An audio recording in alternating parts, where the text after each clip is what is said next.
first set, already lining up with a Ramlethal and Soul Badguy. No DLC characters, but just the original cast being represented already, this time on the new stage once again.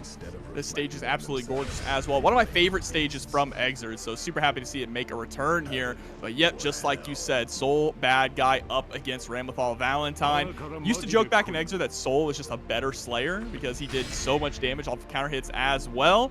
But we don't have to stay in the Soul train for very much longer. I know a lot of people are going to be picking up Slayer when that time comes. But let's see how this is going to turn out. First match at TNS. All right, really starting off that 2S, but the 5S is going to completely outrange it. And igobananas already taking this corner position. Counter hit with the DP.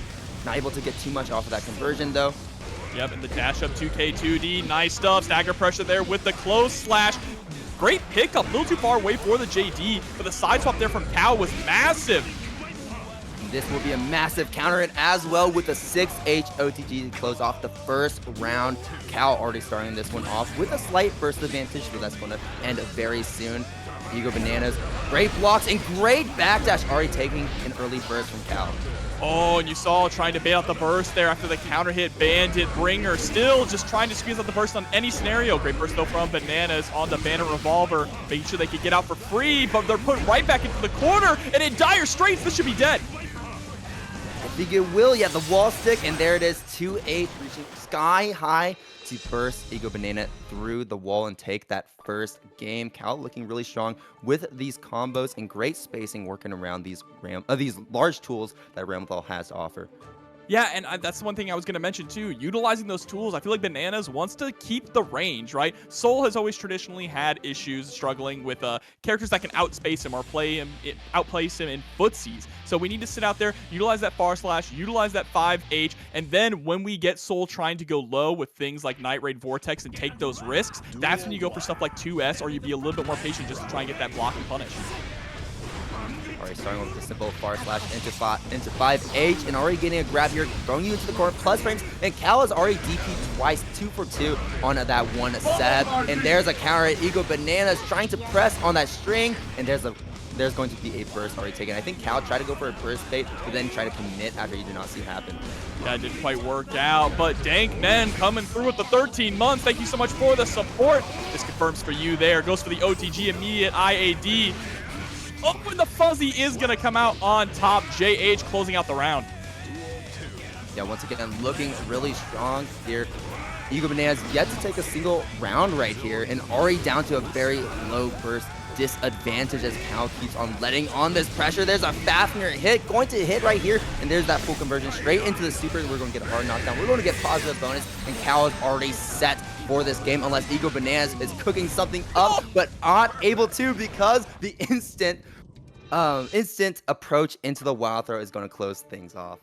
Man, Cow taking a page out of the Romola school of souls here. From one cow to another, huh? Looking incredibly strong. Yeah, just one more game to go for Cow, and igobananas needs to make a big comeback if they want to close things off. And you know what? You always have the opportunity to. I saw some really smart things that igobananas was doing against Cow, but overall, Cal was just really playing that neutral role effectively, and like we said before, just alternating through those tools to work around these big buttons that igobananas is throwing out. Oh, we just wake up with the DP, no fear at all. I love the way that we're just throwing out the Fafnir as well. If Bananas is not going to try and stuff it, is not going to punish it, we're going to get those plus frames. All right, just goes for the first hit of the Bandit. Love the dash up 6P. Yeah, Dart to stay close, not going to finish that record string. And Cal, great conversion. Burst coming out from igobananas, does not want to get wall broken in that situation. And a 6-piece ice swap. There's the Mortal Bottle. Not enough to kill, though. Cal holding on with 1 pixel left, but not able to block the subsequent overhead. Yeah, making the best of a bad situation there out of Cal's air dash. You saw they tried to go for the FD break, just did it a little too late, but is going to get the conversion here. 2K into clean hit DP. And now we are just trying to run away with the round. Goes for the wall slump, counter hit into DP again to get the wall break. That's a positive bonus. It has so much damage too. That was 2 combos already. And now here we go. igobananas has the corner pressure, but Cal, great run forward on that H sword. Try to bait that burst at the end, but igobananas not biting when he saves this burst for the final round, because this could potentially be the final round for Cal in a great burst. Going to side swap and toss Cal into the corner, so we'll get a wall break situation. Yeah, unfortunately didn't have any resources there to get a hard knockdown, so you're going back to neutral here against Cow, but a beautiful 6P on that attempted jump in. Now we have all the meter to spare, sending out the Gamma Ray. And I like that we're doing Calvados in this situation too, because that multi-hit is going to eat through that guts, though Cal still alive. There's the DP into RC, so we're going to get the pressure afterwards, but nice interrupt with the Mortobotto. You have to expect that to be coming as well, right? If a Ram has the meter, they are going to mash out Reversal Super. Still one of the best Reversal Supers, or if not the best super in the entire game. Yeah, massive damage with both swords and massive range as well, not only vertical but horizontal as well. So trying to bait out that super is really hard, and if you're baiting it out from a really far distance, then you just cannot punish it at all. Absolutely. Here we go, time to jump into the next game. Like the Bananas is starting to make a little bit of a comeback here. We have a competitive set.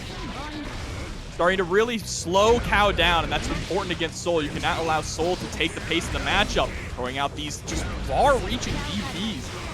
Yeah, for sure. I like that we're playing more reactionary. I like that RC cancel too, to toss you into the corner, get that side swap, and get that wall break as well. The Wild Stalk going to steal a bit of burst from Cow because igobananas wants this round right now, and I love that BRC on wake up from Cow to avoid the overhead set that Bananas went for before. And I love the 2K2D as well on top of that. Gotta go for the RC to get as much corner carry as possible. We want to break the wall, but we didn't have the sword to get the 6H. Not gonna matter. PRC, no OTG. You could have killed right there, but the 5P does it. All right, here we go. Potential final round for game number 2. igobananas looking really good, but as I say that, Cow is looking really good in return, taking that burst very early on, but you're going to have to take this damage regardless. igobananas, once again, no meter to get a super wall break, no hard knockdown, but you get that positive bonus, and positive bonus Ram can be very scary because now we have Mortobotto available. Is Cow going to respect wake up? We'll see. Looks like we are just keeping the pressure up. There we go. That time we actually staggered our offense, expecting the super to come out, but it's going to get the confirm into the RC. Going to be a kill here. Bananas has burst back going into this next round, but it's set point here for Cow. I love that awareness at the end of that round too, because Cow knows that igobananas had full meter, so it's like they can easily go for a Mortobotto into RC. So we just wait a bit, see what they do, and then move in. And Cow taking that round, placing themselves onto set point yet again. First coming out from Bananas on that Volcanic Viper Ender. We've got the plus frames here, going straight in, backdash, trying to space out, and there is the S sword going to anti-air Cow, tossing that into the corner, and we're going to get the Calvados wall break this time around. The dash blocks from very close have been superb from Cow. Unfortunately, though, you can't dash block forever. Eventually, you're going to make a mistake, and Bananas absolutely capitalizing on that, missing the 6H, but we still have this corner pressure. Yeah, just getting a little flustered, it looks like, trying to utilize sword options when we don't have the sword available. Still going to take it to a game 5. That's what matters the most. Bananas keeping it locked down. Yeah, we're already making this comeback. Like I said before, it was a long trip, but igobananas before was able to take a round. And if you can take a round, you can take a game. And if you can take a game, you can take a set. And we're right now on the final game of the set. Game number 5. We're already going the distance this early in the bracket, and that's what you love to see. Sometimes with these early bracket sets, they feel like a clean sweep for one of the players, right? A 3-0, a 3-1, right? But we're getting ourselves a 3-2. Game number 5. Can we get a final round situation? I guess we'll wait and see if that happens. That would be a hell of a way to kick off TNS Drive after an incredible tournament like Texas Showdown, Level Up Expo, and of course Evo Japan. But Cow starting off strong, blitzing forward there with the Bandit Bringer, run up throw. Things are not looking too good for Bananas. This time goes low. Last time we saw that situation, we went for the instant overhead fuzzy, and there's a perfect. Yeah, I mean, jump into BRC is just a really strong option to throw out because it kind of leaves you guessing, is it going to be an overhead, is it going to be a low? And in those situations, it's really important because then you can start to get the free damage, you can get the wall break, you can get positive bonus and gain a huge lead, much momentum with the snowball. And here we go, Bananas find some small packet damage back and forth, but no full combo. Cow got a full combo set, oh, but drops at the very end. All right, but still we have plenty of meter here. Goes for the RC into the side swap. Gonna be able to get the wall bounce. Yep, into the stick, off the explosion. Call the swords back with the laser. Not gonna be enough to get the kill here, but the hard knockdown is invaluable. I don't think that Cow is going to spend that burst. Side swap. Bananas has meter. BRC float forward. The pressure, and there's the throw.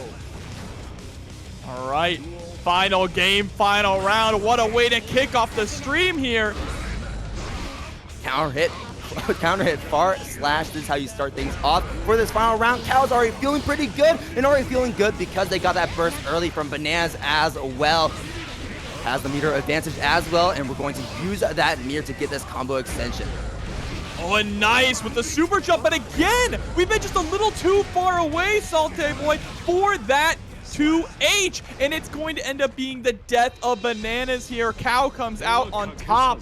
We saw multiple times Bananas Haven't accepted it just yet. Go ahead and do so as well. If you're feeling generous as well, you can also do a direct contribution too. But here we go. We have our next set already lined up very fast. I always love how fast these sets line up here at TNS. But here we go. It's going to be a Nagoriyuki versus Jack O. A very interesting matchup, and one I feel like we don't see very often.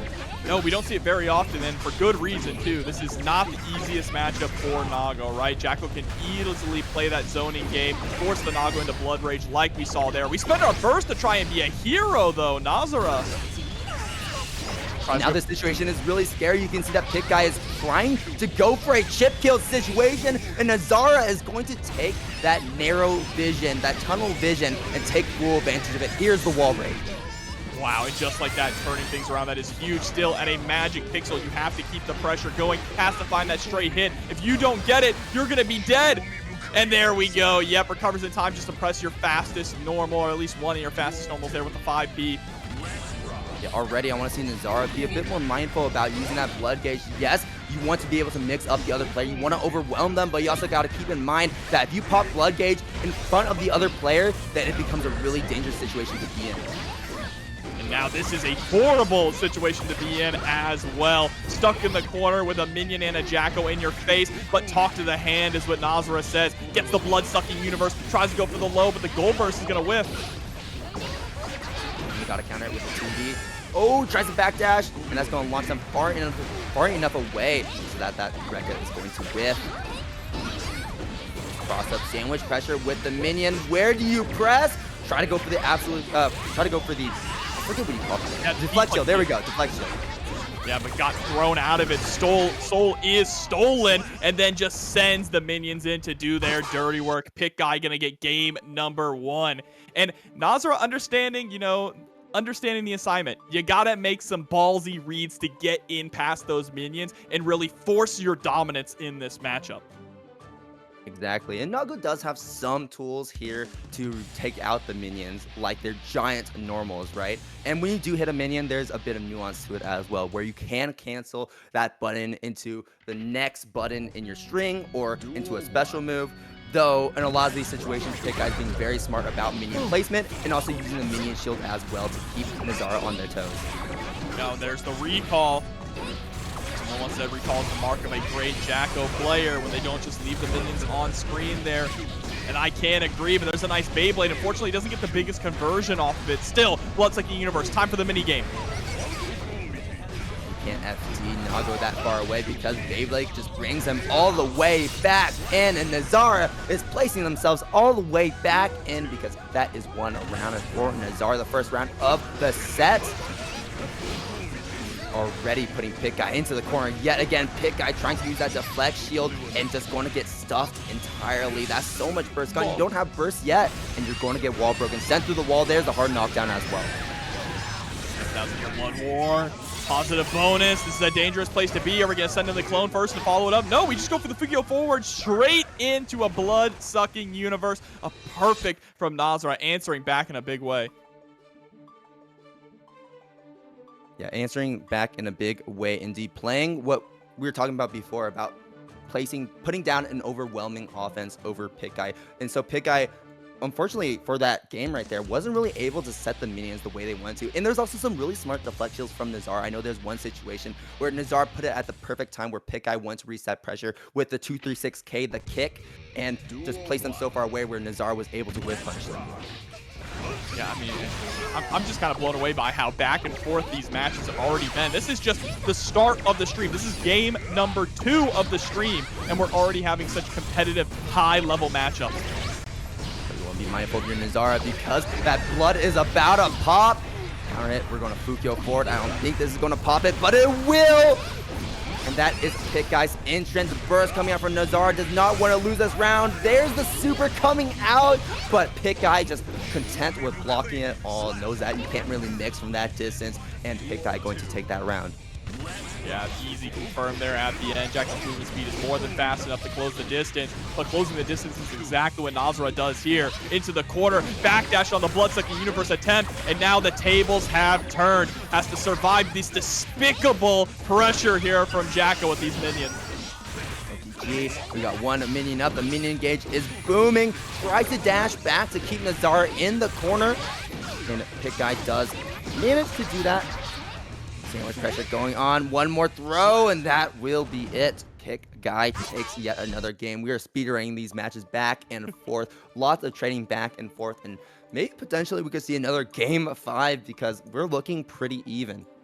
It's feeling like one of those nights. There is something in the water, and these players are hungry. I mean, how could you not be hungry after seeing a player like Tempest travel all the way to Japan and absolutely dominate the scene, cement himself as one of the top players in the world at Guilty Gear? As a player in North America, that has to light a fire within you. Oh yeah, for sure. And that was Tempest's first win at EVO as well, so that has to be inspiring for many of these players. Here we go. We're already tossing out those minions to full screen. You cannot do anything from this range when those minions are oppressing you. Counter with the 2S. 4, trying to keep this pressure going. Oh, trying to go for the command grab. Yeah, Pikguy has finally figured out the pattern of when we like to go for the Bloodsucking Universe, and we're starting to get those backdashes on lock. There's the 2D blowing up the Beyblade attempt with a mortal counter. Yeah, I'm sending the minions out yet again. I love that 5P break as well. The Nazara looking very low on life. There could easily be a chip kill situation if we're not playing careful. But Pikguy's losing a lot of space, and as I say that, Pikguy notices that they're being backed up into the corner, so they go for the offensive instead, and it ended up working out with that overhead, finding it smart. Uh-oh, but face meets dirt there with the throw. Nazara has to change things up a little bit. This time goes for the 2K. We need to be able to catch those backdashes, and that's exactly what we do. Catches the backdash with the delayed close slash. Realizes that Bite isn't going to cut it out anymore, and is able to score perfect. Yeah, going for a lot more strike mix-ups instead. This is what we call conditioning. Is it going to be the throw? Is it going to be the strike? Pikguy getting backed up into the corner. Wild Assault trying to find a stray hit. He is running all the way back. Yet again. Up. The chess pieces are off the field now. Let's see if Nazara can strike the queen. Tries to jump in, but sending out more pawns. Pawns back and forth, going to the other side of the board. Can we get 2 queens on deck? Are we going to get that promotion? We're trying to get this meter coming, and there's the meter here. We could upgrade them if we want, but Nazara finding a great match opportunity there to bust all those minions away. And I think we could kill. No, not quite. Yeah, it's over. It's over. That's it. Oh, yeah, you're right. Pikguy just holding back. There it is. Yep. Unfortunately, committed to the both hits of the DP there. Didn't work out. And it's so weird to think about that Giovanna used to be a new character. Not at this point anymore. This game has been out for a long time, and Giovanna really is a super cool character as they're able to really just develop the sauce for this character. So many cool combos, so many cool routes, and hopefully we get to see some of this today. Here we are starting off with a big air-to-air counter hit, and look at that conversion. Dropped at the very end, and Zenkai is going to take full advantage of that with the parry. Yeah, that well-placed parry immediately evened the score. Still, Zenkai stuck in the corner, goes for the burst off of the big boot 5H. Nice pickup with the tatami, fading back. Zenkai really playing Baiken, kind of the way you saw a lot of people play Exert Baiken, right? It's a lot of ID back tatami over and over just to try and control the space. Yeah, and a lot of parries as well, playing very defensive, and it's going to make WoW rethink about whether they want to go for the strike meaties, the strike pressure. Because of that, parry comes out and they get hit by it. That's going to be so much damage being put on their plate. Like, WoW is putting so much damage on Zenkai's plate. Right now, we're going to get the wall break, and there it is. Charge 5D to make sure that kills while taking that first round. That was a really long round, too. Yeah, absolutely. It was all because of that defensive playstyle that Zenkai was coming through that you mentioned earlier. still kind of playing that, using the Tommy as a wall. Gonna get the really late counter hit there on the close slash, squeezing out a nice grip of damage into the pickup with the Wild Assault. Wall splat into the gun, get the hard knockdown and positive bonus. That's the cherry on top. Ready, we're going to get Zansen making you guess instead. Whenever you see that close slash hit, you gotta guess. Is it going to be a low? Is it going to be the Yozansen? And both options will give Baiken a full damage combo, so you gotta be on the lookout for that as well. Baiken is not only a very defensive, but also a very offensive character. So in that sense, Zenkai is kind of setting the pace for the round, for the set. But Wild right now is setting the pace for this round because they have Zenkai backed up against the wall. Here we go, utilizing that spacing really well. Catches the backdash with the 2H. A little bit of deja vu. And yeah, even if you use the deflect shield to push out, Baiken does have the tools to keep the pressure going. But speaking of pressure, there's the Wild Assault. Double dash forward is going to get caught by the wake up 5P though. Zenkai not respecting any of this pressure here from Wild. And there's a tether being activated, and the OTG combo will be enough. Zenkai taking that first game here and really forcing Wild to play a lot more patient after that first round. That actually wasn't even OTG. The 2K just comes out quick enough to pick up before she even hit the ground. That was really nasty. Yeah, this is giving me Happy Chaos flashbacks. Remember when I saw like Happy Chaos gets the throw and he just picks you up into a combo with his gunshot? I'm like, okay. Oh, it's so nasty. Okay, we gotta stop. We gotta bring ourselves back to the normal, right? Absolutely. But let's see, is Wild going to be able to normalize things here and tie it up 1-1? Zenkai has really been controlling just the rhythm of the match here and disrespecting so much of Wild pressure. We got to tighten those things up, make our meaties just a little bit more consistent.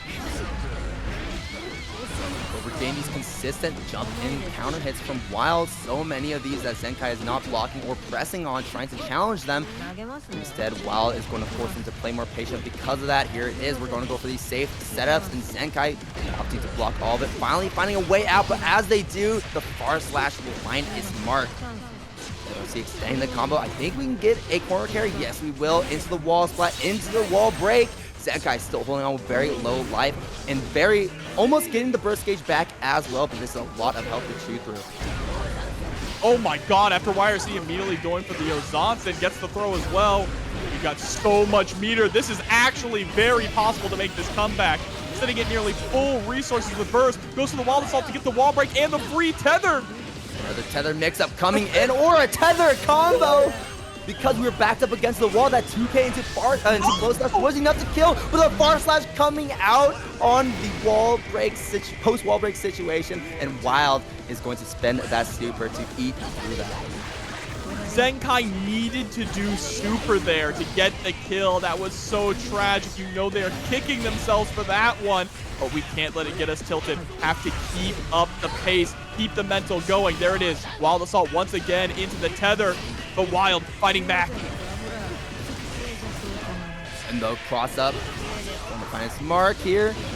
Oh, not able to go into the corner though, but we're still in this mid-screen range. Here's the throw, and here's the cross up yet again. Zenkai caught off guard twice in a row as Wild takes their first game of the set, and we're evened up 1-1. Looking really good with the Giovanna. And I like how we're structuring our pressure as well, because you got to think about what the cross-up is doing, right? Not only is it a mix-up option that Wild hasn't represented a lot before, right? We haven't really seen that in that first game, but it also beats the parry too. So if Zenkai is trying to go for the parry, they're just going to counter hit by pressing a button instead.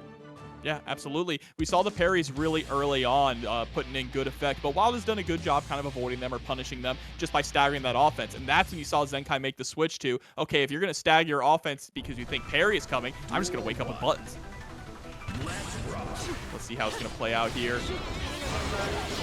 One apiece. Full burst, positive bonus. Oh, 6P trade.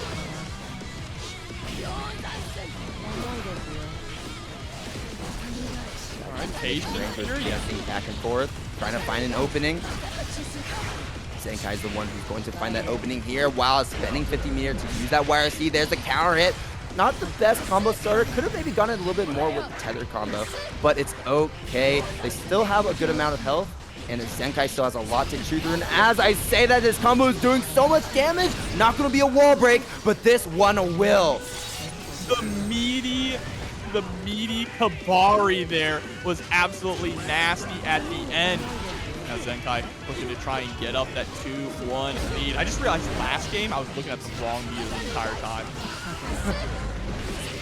Uh-oh, but here we go. Gets the pickup. Not looking at the wrong meter. This time, we have 50 meter to spend it for this next mix-up. There it is. Next real hit.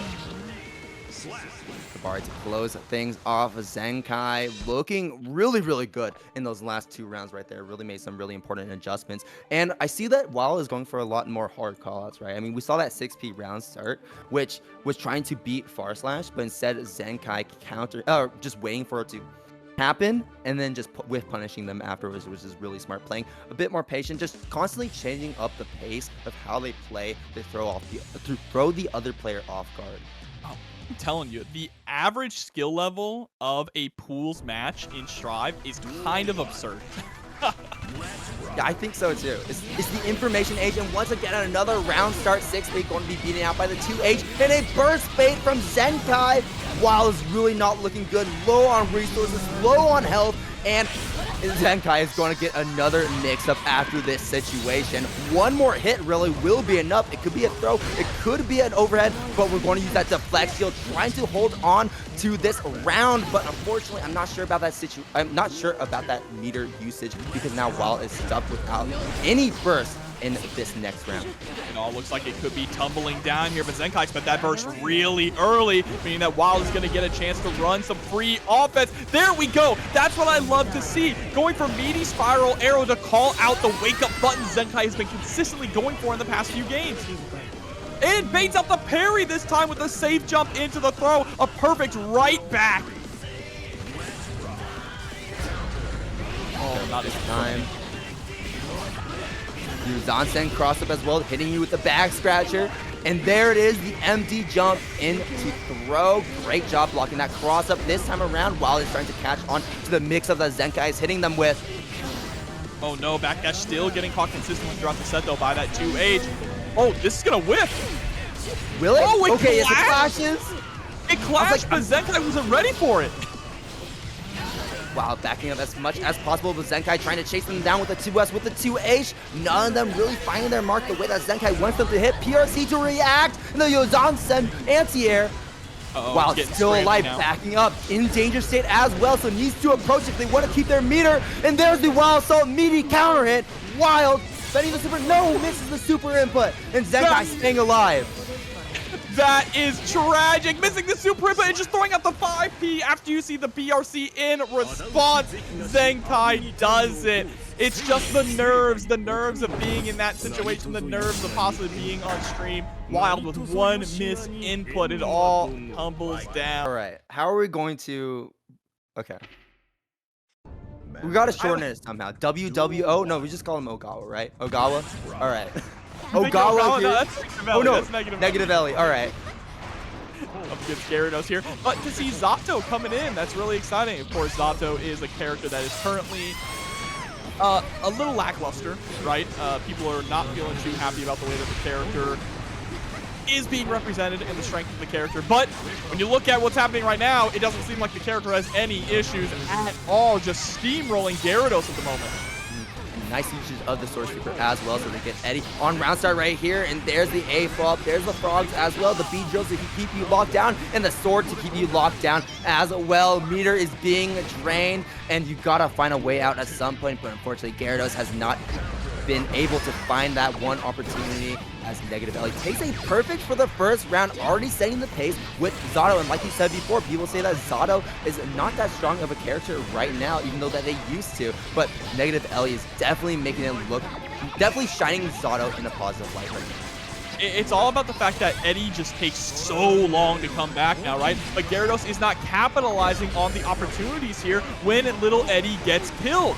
And negative Ellie is just doing a fantastic job of keeping the pressure going even with no Eddie available. Look at that. Able to get the counter hit into the low, closing out game number 1 in a pretty decisive fashion.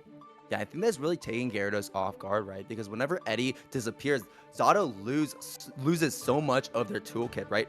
Pretty much almost their entire toolkit, and they have to rely on their buttons, on their movement, right? And Ellie, instead of running away, waiting for Eddie to recharge. Instead, goes on the offensive and opening up Garidos instead.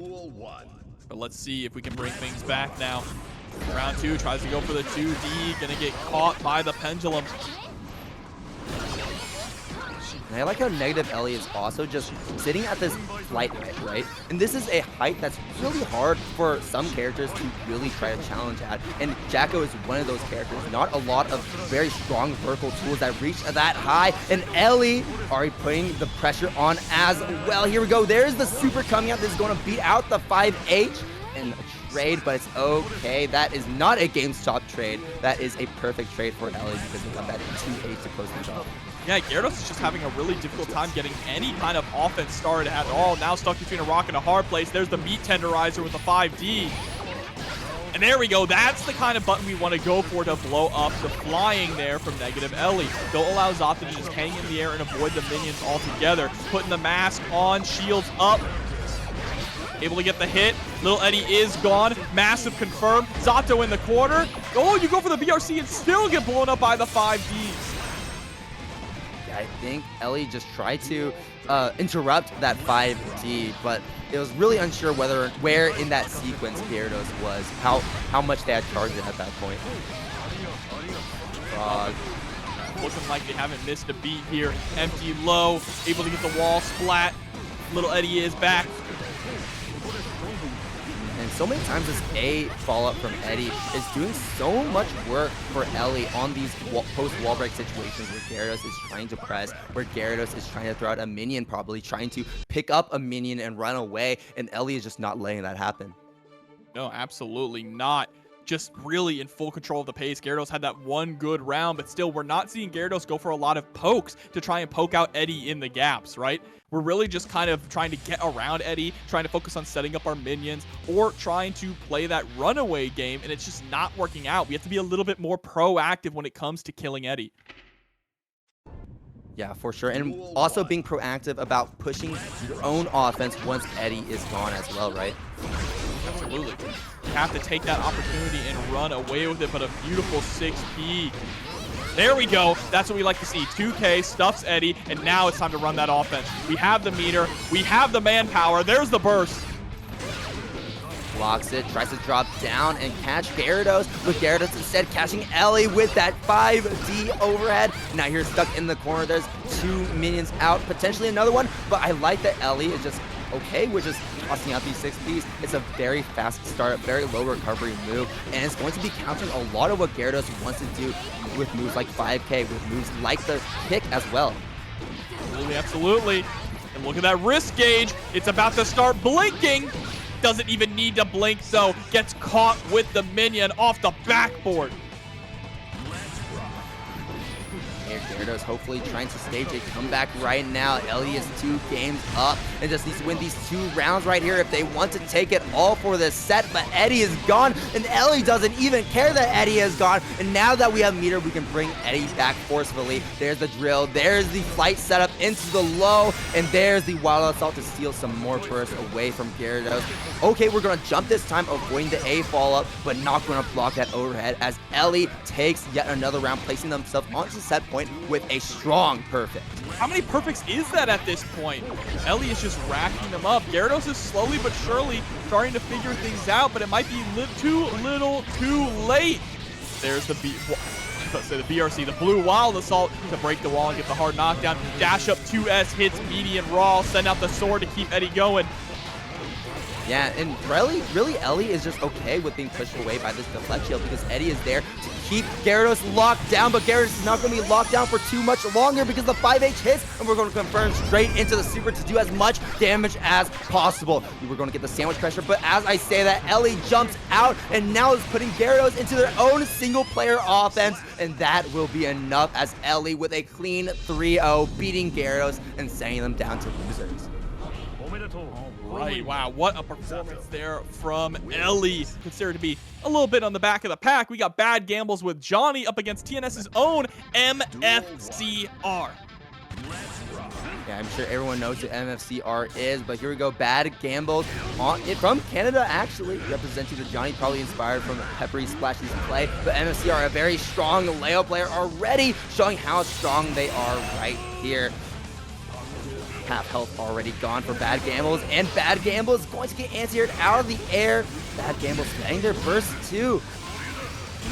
Yeah, and again, this is just not the greatest matchup for Johnny. Johnny struggles in a lot of these heavy rushdown matchups simply because he doesn't have the greatest defensive tools. But when he can get that offense going, he's pretty strong. But on the flip side, if you want to talk about matchups, still, just having access to the flash kick puts Leo leagues above others. MFCR taking the first round, has burst. BadGambles was actually surviving long enough in that previous round to actually gain half of their burst gauge back. So has moves like Wild Assault available, has moves like Deflect Shield available if they so need to use it. MFCR is going to be using Wild Assault into the overhead, making advantage of those plus frames and going to put on some more plus frames with the Guard Crush into the command grab, not a tool you see very often from Leo players. And that last side powerbomb so strong, such as is the dash through with the Berserker Splash. Send out Dan's Fan City, and that's game number 1 for MFCR. Yeah, just very, very strong play. Barely got touched as well, as BadGambles really struggled to really open up MFCR once they had pressure and also keep MFCR away. We saw the misfires trying to go through the projectiles, but MFCR was just playing very smart around them, making them whiff, and also using that fireball as a shield. So even if BadGambles did force MFCR to block from the misfire, that projectile was going to hit them in their recovery frames. Absolutely, absolutely. Here we go, Berserker Slash. Let's try and get things going. We get the air deal with the flip, but no pickup afterwards. Cross up. Ooh, and there's the double lows.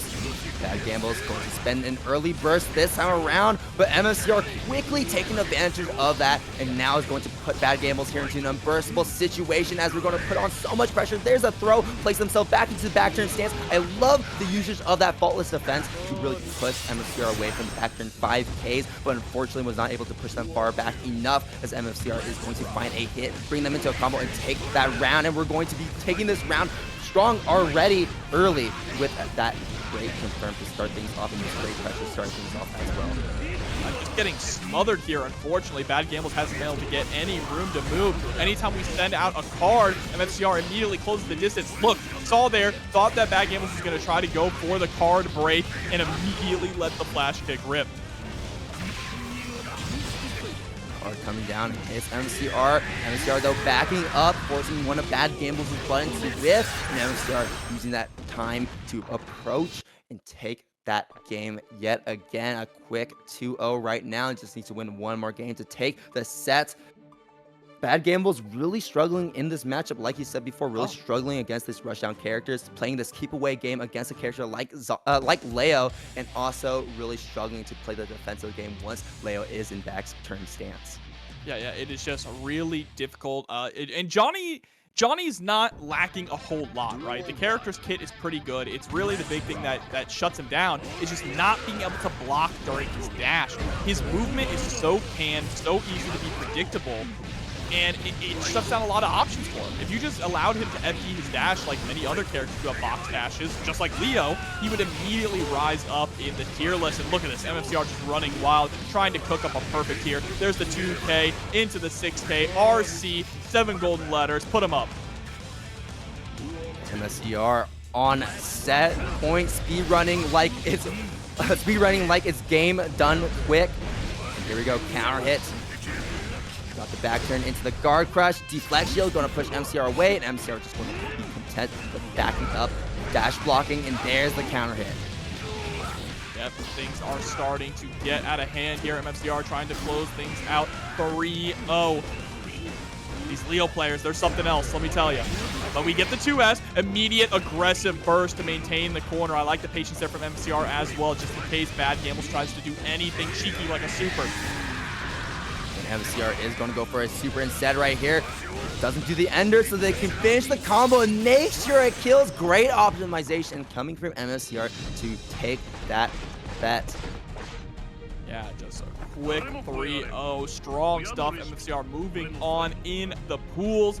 I'm not on the Goldlewis. HackFraudWizard on the Baiken, like you said. It's time to jump into it. I believe this is another top 48 qualifier match for the winner's side of the bracket. JD to kick things off. Yeah, I don't blame Wizard for bursting there at all. Scary place to be, but you're sent right back. Guard pressures back and forth, already taking away all the meter from HackFraudWizard. Lots of chip damage as well. And these overheads find their marks, as well as RedIaAmNot with a perfect takes that first round. All right, White Wild Assault to kick things off. Oh yeah, in chat, yeah, Shazam doing a dominating performance there at Texas Showdown for sure. But Rat still putting on a good performance. Here we go, JD. Setting out the Escabari. Tether is on. Goes to the YRC. Like that decision making a lot. Straight into the overhead behemoth. It's going to be enough to kill. Do you have a timer on that? Do you have like a stopwatch? Were we timing that? How fast did that go by? What day of the week was Birthday Train on, chat? That's the real timer. I wasn't even paying attention. Are we on Thursday Train? I wasn't even paying attention because I was seeing how much damage RedIaAmNot was doing with those combos. And with that pressure as well, that was so overwhelming in HackFraudWizard here. Taking a bit of a breather, trying to collect the dots.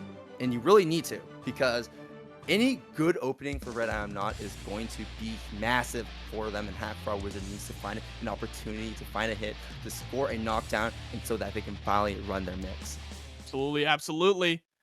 Mix is what it's all about here for Baiken, specifically in this matchup here. But unfortunately, you got to get close to Goldlewis to do that, and that is a terrifying place to be. There's the White Wild Assault, just a little too far away. You even went for the car behemoth there, but not quite able to get it.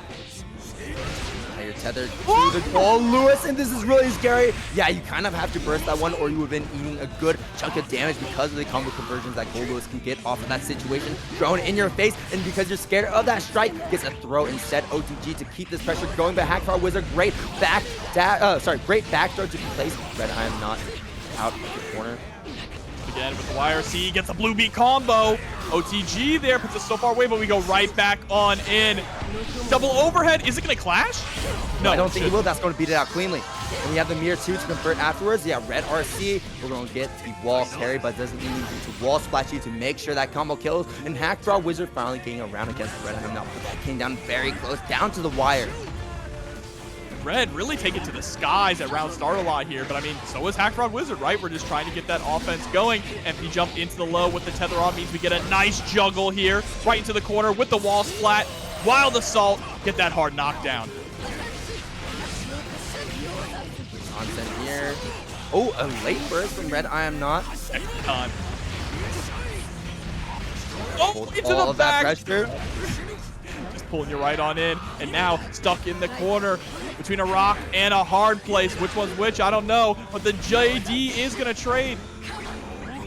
Are also going to do a lot of work. There's the 2S pulling RedIaAmNot just the correct range where HackFraudWizard could counter them as HackFraudWizard takes their first game, pulling things back, collecting their thoughts, and putting on a performance against RedIaAmNot. But you still need to win 2 more games, and RedIaAmNot is a consistent top 8er here at TNS, if I'm correct.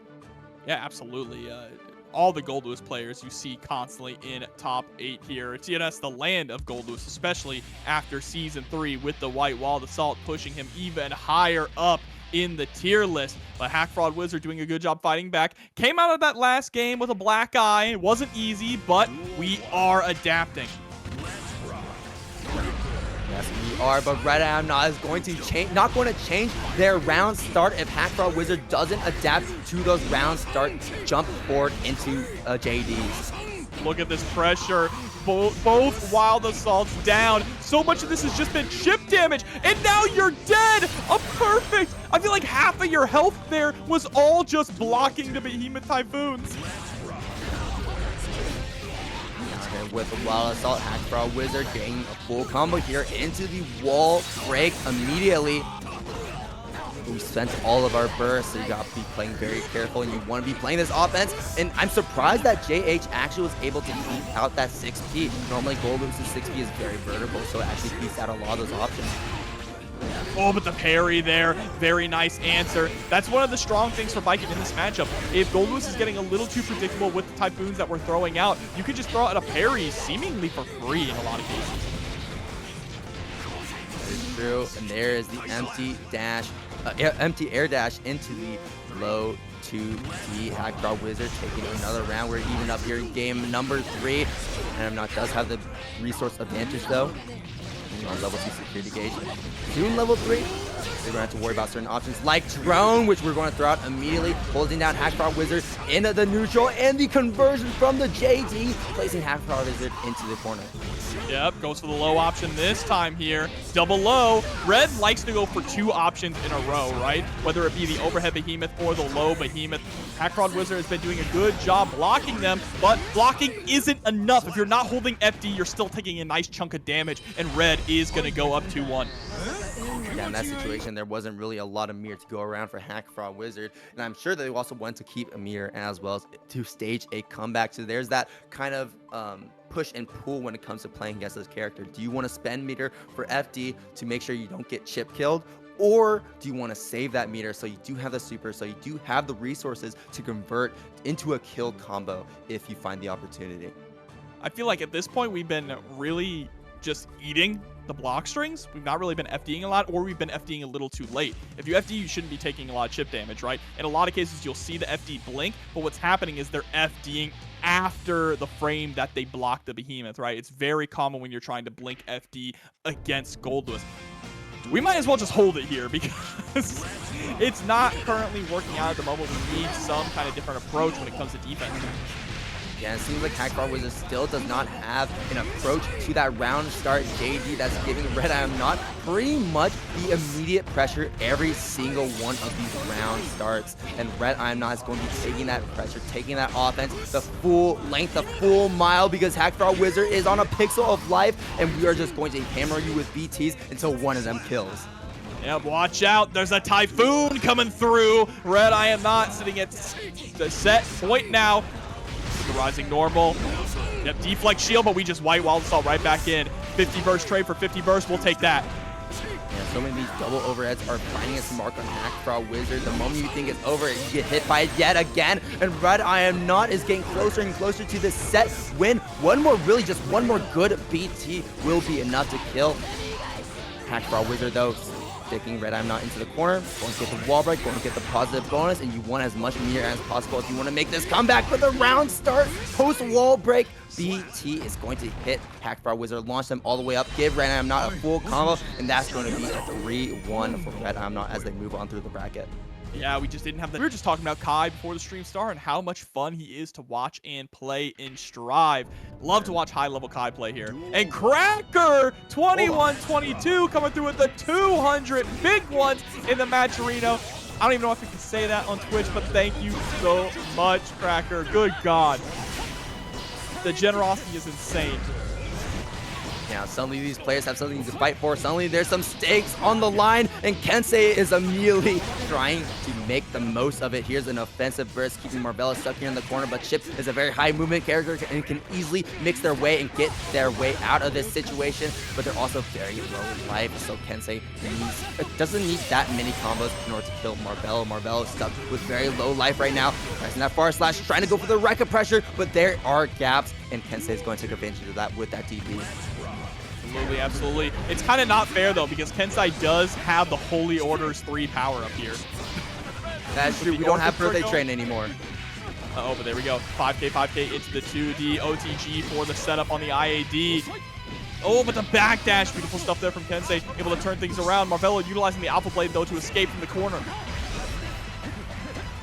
Hold this wild assault pressure. Marvelo is slowly getting this burst back as well, and cannot survive another hit. All right, it's the overhead. RC lands for the low. Trying to bait out a DP, but the DP comes out on the Rekka instead. And again, smacking Kensei in the face. Marvelo, very low life. One more hit for Kensei, and one more hit potentially for Marvelo. Tries to confirm into the super, but it doesn't combo as Kensei takes the first game. You've been seeing a lot from Chipp in that matchup, or from Marvelo, where he'll just hold down back. He's looking for something like Kensei to go for a fireball or throw out a far slash, right? Any kind of active movement or offense in order to get around it and get that whiff punish. That's the kind of game plan that Marvelo loves to go for, is for that whiff punish game plan. And his Chipp is one of the best characters to do it, especially that very strong grounded game as well. We're already seeing usage of /5H as well being put at play. And these are all great tools to keep very safe, grounded pressure. And Kensei is really opting to go for defensive mechanics like DP instead to make sure that they can get out of the pressure that Marvelo is putting on top of them. We're seeing it right here, ends the record early, backs up, and plays a very safe around.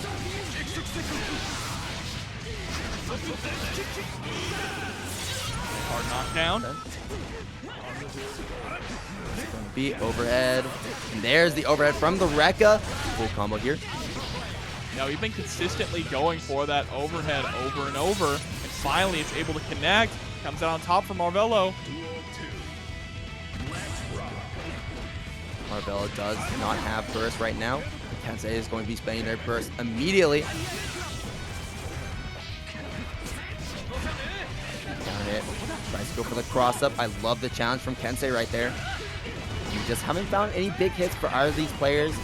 Marvelo has the screen control right now. Has Kensei stuck here in the corner. And we're going for some very safe approaches. Kensei did get an interrupt with the 2K, but that didn't really lead to all too much. And Marvelo is going to be leading to a loss right now because they got the positive bonus and the counter hit. Oh, and there we go. Into the wall break with the wild assault. Still not enough to score the kill, and there it is. Finally gets the hit. Marvelo tying things up 1-1. Yeah, Marvelo's been playing a lot more around that DP now that Kensei has been representing it a lot more recently, right? We're seeing FDs in the air when on our approach to make sure that they bait the DP. We're also seeing spacing traps as well, where they go for the low Rekka, where they end on 5H, and they just back up, right? Backdash out and see what Kensei wants to do. And then when they find out that Kensei is not doing anything, or they see that Kensei is doing an option that they're looking out for, then Marvelo immediately rushes right in. It's that whiff punish game that like we talked about before. Absolutely, absolutely. But there's the 5K. Strong tool in Kai's arsenal. Backdash, trying to create that space, trying to force a whiff punish there from Marvelo to get Marvelo to overextend, but 6P is going to hit its mark. That throw also finds its mark as well. 2K finds its mark as well. Marvelo going back to full screen, trying to keep Kensei grounded, playing his game. Forward slash going to the stun dipper, tries to charge that stun edge. Marvelo attempting to punish that. Once again, Marvelo has to play very careful with very low life. Kensei has really slowed the pace of the match down a lot too, right? Trying to play footsies here with Marvelo, but it's just not working out. Marvelo going to be able to take the round here with Uzumaki Mirage. And his movement is just really good as well. Just really forcing Kensei to go for options to stuff him out. But there's a 6P, and that option will work though. 2H, you lock down and counter it with the close slash. This is going to be a big amount of damage, put you into shock state. And there's the DP to close the things off. Marvelo losing 80% of their life, but still holding on in this round. And as I say, that runs up into the 2K. That will be enough. Kensei evening things up here in game number 3. The do nothing from Marvelo, able to get the whiff punish on the whiff 5S.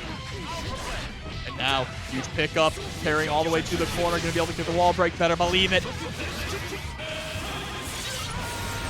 Marvelo just wants that early positive bonus, wants to get as much meter as possible in this situation because we can keep this pressure going on for a long time. Chipp has some very nasty positive bonus strings on block. And also lots of damage as well as we bring you all the way up to the very tippy top of the wall. Not enough to kill Kensei, but we can go for a lot of options. Trying to go for an air to air, but Kensei being very aware of that deeping in the air instead. But that low is going to find its mark on Kensei, and Marvelo taking another game, pushing the advantage once more. So let's see now, can we close it out and move on forward in this top 48 winners? This is not quite a top 8 qualifier, but it is going to lead to a top 8 qualifier. The winner of this match is going to end up facing the winner of Jack versus Death Heaven. Oh, Jack actually already won that. So the winner of this is going to be facing Jack. Well, that was quick. It was a 3-2 as well. That was very close, and hopefully we can get a 3-2 with this matchup as well. Though Marvelo is just one game away from winning, and is already taking that burst away from Kensei. Lots of stun edges, finding his mark on Marvelo, but it's a lot of small damage that Marvelo is not really too worried about. No, and we're going to go for that aggressive burst as well. There in the corner, gets the counter hit into the Alpha Blade, double Alpha, Project X.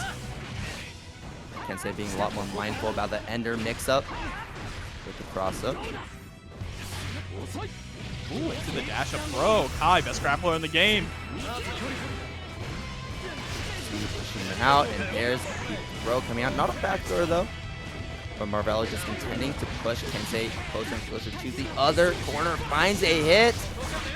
Yeah, goes for the reset. Into the RC. There we go. Marvelo now sitting at set point. I love how Marvelo is just being very cognizant of what routes they're going for, right? Do they want to go for the reset to go for another mixed option afterwards? Do they want to go for the super or the wall break to get the positive bonus? Instead, Marvelo is really just weighing their options at any point in the round to do what's most beneficial to them. And right now, Marvelo wants the full combo route into the corner as we get the wall break and get that positive bonus. Incredibly strong positioning now for Marvelo. Kensei still has 50 meter available. Immediately spends it on the whip slide in with the stun dipper. Look at that. Ooh! Marvelo tried to go in for the whiff punish there, but Kensei covering his tracks with the 2K2D.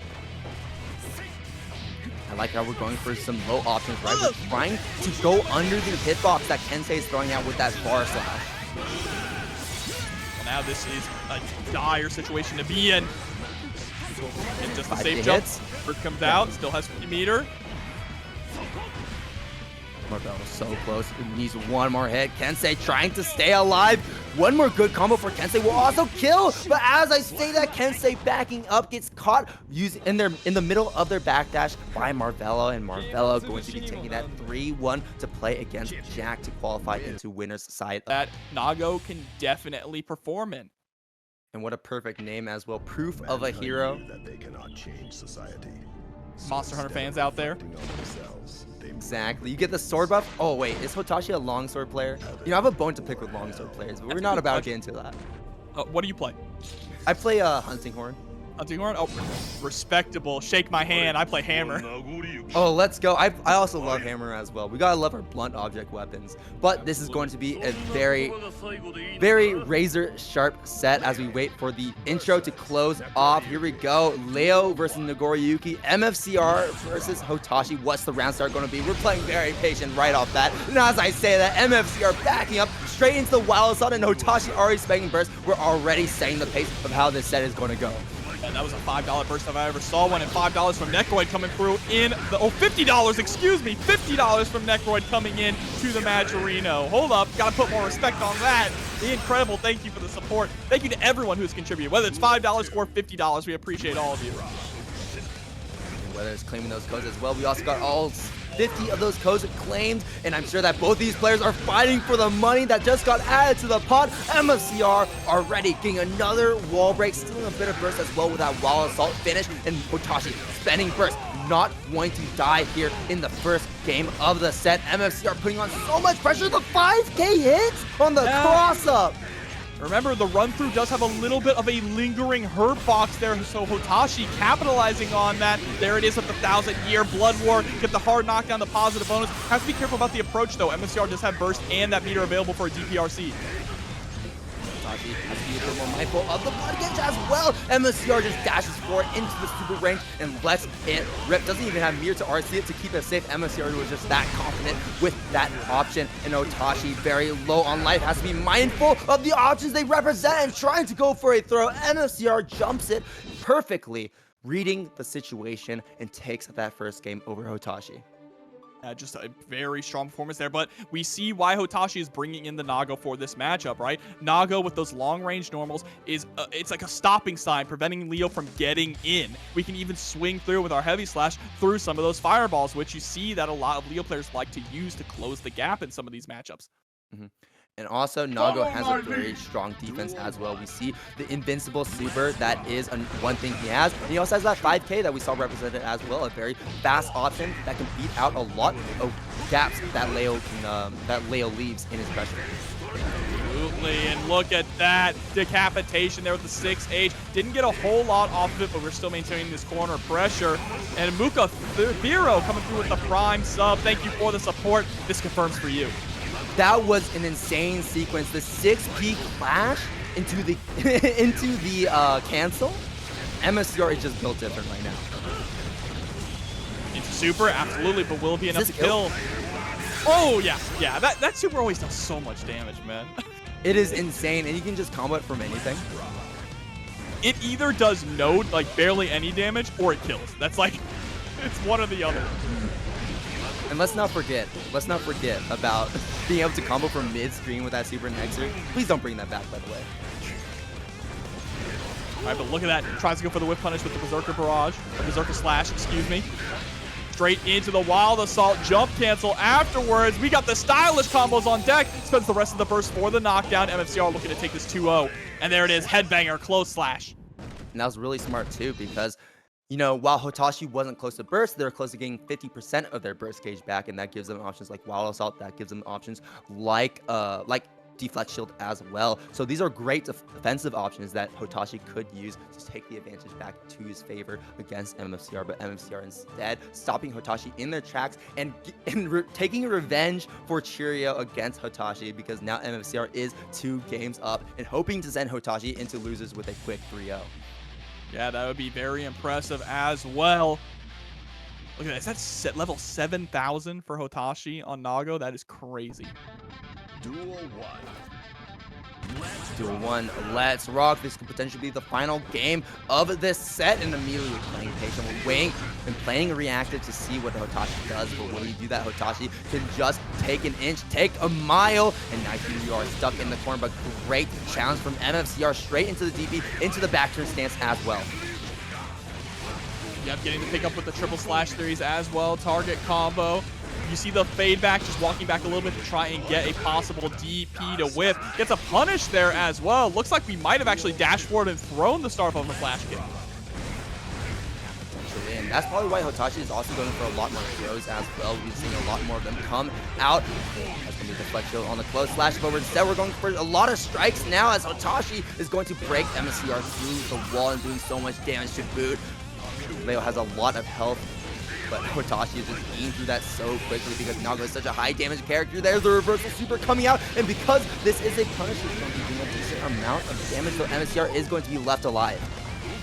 Yep, but there we go. Fukio forward immediately into the DP. Does it again. You're gotta be careful. And yeah, just stands there. Again, the do nothing. Sometimes it is the best option. The best option just to not choose an option. And now Hotashi getting a point on the board finally. And I love that range that Hotashi was playing at, because it was making the first hit of the Rekka whiff into the overhead, right? And that was really throwing MFCR off guard. And it was also playing at a range too, where that DP, while very big, right? Leo's DP is so big that it actually shuts down a lot of pressure that other characters want to do, like Potemkin, Garuda pressure. But instead, Hotashi just makes that completely whiff, was able to take advantage of that. And Hotashi has a game on the board, not going down just yet. Duel 1. Let's see, can we bring things to a game 5 here? Remember, this is to get into top 8 winners side.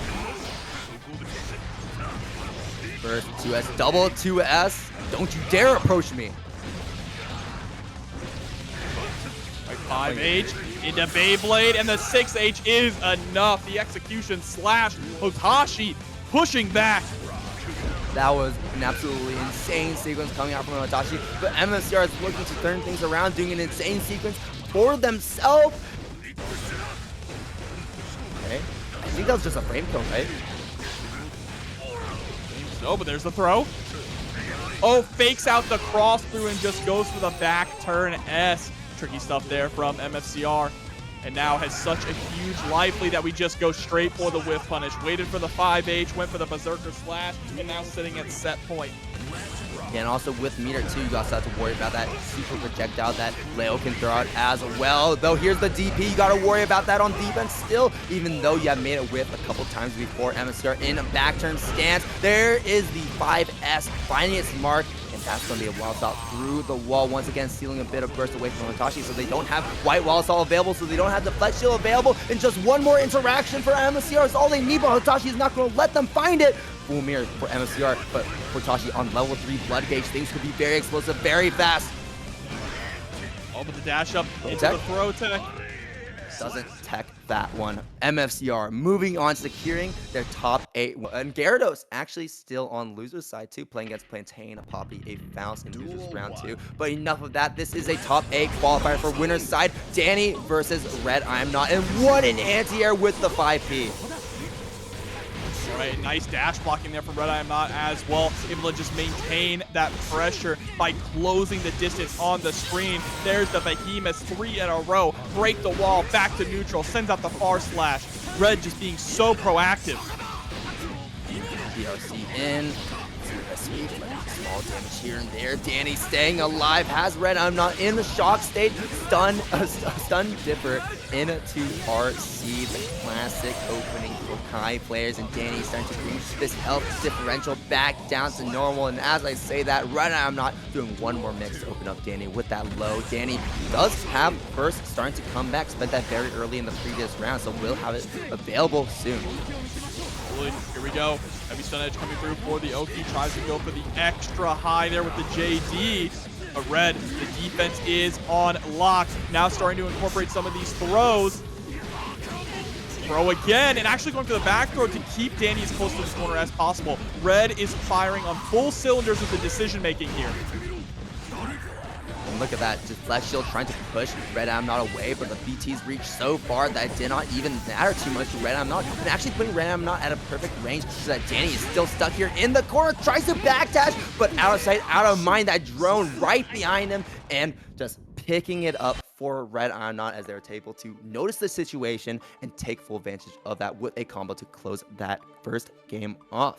Yeah, actually threw Dany out of a DP there at the end as well. So Red really on point with the throw game, putting throws in very smart situations in these gaps where they think that Dany might be going for a DP, and it pays off. Also, hell no, Chad. He ain't going to have white wild assault. Watch him have blue, though. Slayer with blue wild assault, guard break into damage. Imagine if you got orange wild assault. I don't want to think about that. All right. Behemoth, yeah, that's the end of your turn there. You go for the behind the back, forward to back. Behemoth is the end of Goldlewis' turn. Nice, poking the startup of the drone. Huge confirm here for Dany. For sure. One more good combo here. Great FDs though. 2 just defense on those FDs.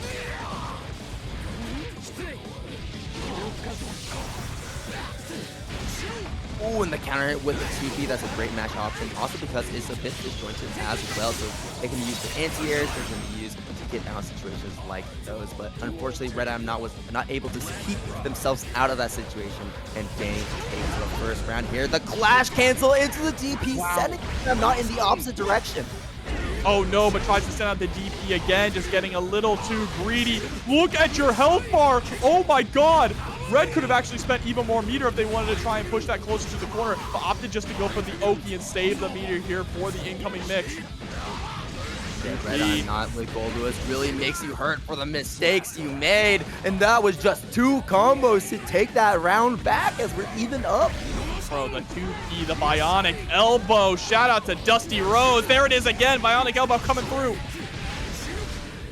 Pick up with the drone as well, and they're sent all the way through the wall, flying to the other side. That's going to be a trade, a great trade for RedIaAmNot BRC, and keeping Dany locked in here, and I'm playing at a perfect range to play reactive, and Dany unfortunately was not able to tech that final option coming from RedIaAmNot, as RedIaAmNot is being very successful with their throw game so far, really mixing in those strikes. And once you're scared of the strikes, when you're scared of the BTs, that's where the throws come in and catch you off guard. Yeah, and Dany has just not been able to get away with a lot of these DPs either. Red is being so just unpredictable with the pressure, mixing through the options between just kind of stopping and blocking, going for the behemoth, going for the throw, that Dany can't find any gaps to score a DP in reliably and is constantly getting blocked and blown up for them. We'll see if Dany is able to make the adjustments, whether it's with the DP game, whether it's taking advantage of the fact that RedIaAmNot is giving Dany space to DP and baiting them out for the punishes. I love that we are playing reactive to the stun edge as well, jumping over it and taking that time to gain space on Dany. As we haven't really gotten a lot of hits for RedIaAmNot, but Dany is getting stuck closer and closer into the corner. But as I say that, Dany is putting RedIaAmNot into a corner combo to send them through the wall instead. Now we're going to go for the safe jump option here. No, we just run right on in for the 5K, but the BRC backwards into Behemoth. Opted not to go for the pickup. We wanted to get the side swap there with the Oki. DP finally hit this mark here for Dany, though. Fighting back, not going to go down without swinging, and takes a round. Great, Dany setting himself up, staying alive right now. And that's a good counter hit to start things off with that far slash, getting that burst out of the way early for RedIaAmNot. Far slash counter hit. Mindful of the spacing. RedIaAmNot through the wall. RedIaAmNot is in a security gauge, starting to build up though. A counter hit for RedIaAmNot in their favor. You're going to get this hard knockdown, throwing you into the corner. Want to step thrown? No, not yet. Oh, there it is. And yep. Air. Good God. It's all right, though. Dany sitting on full stacks here. How are we looking to spend it? Ride the lightning? This is going to hit, I think. Yeah. At the very top. It was actually able to hit the Ender as well. I wasn't sure if that Ender was going to hit or not.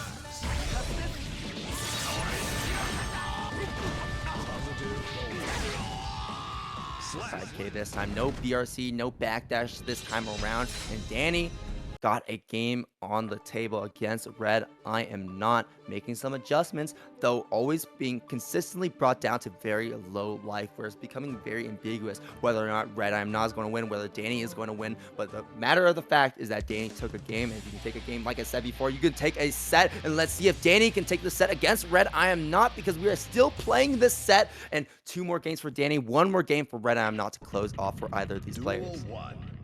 So let's see how's it going to pan out. Round start's going to be important. White Wall of Assault. Red just trying to get the early lead, trying to steal the base.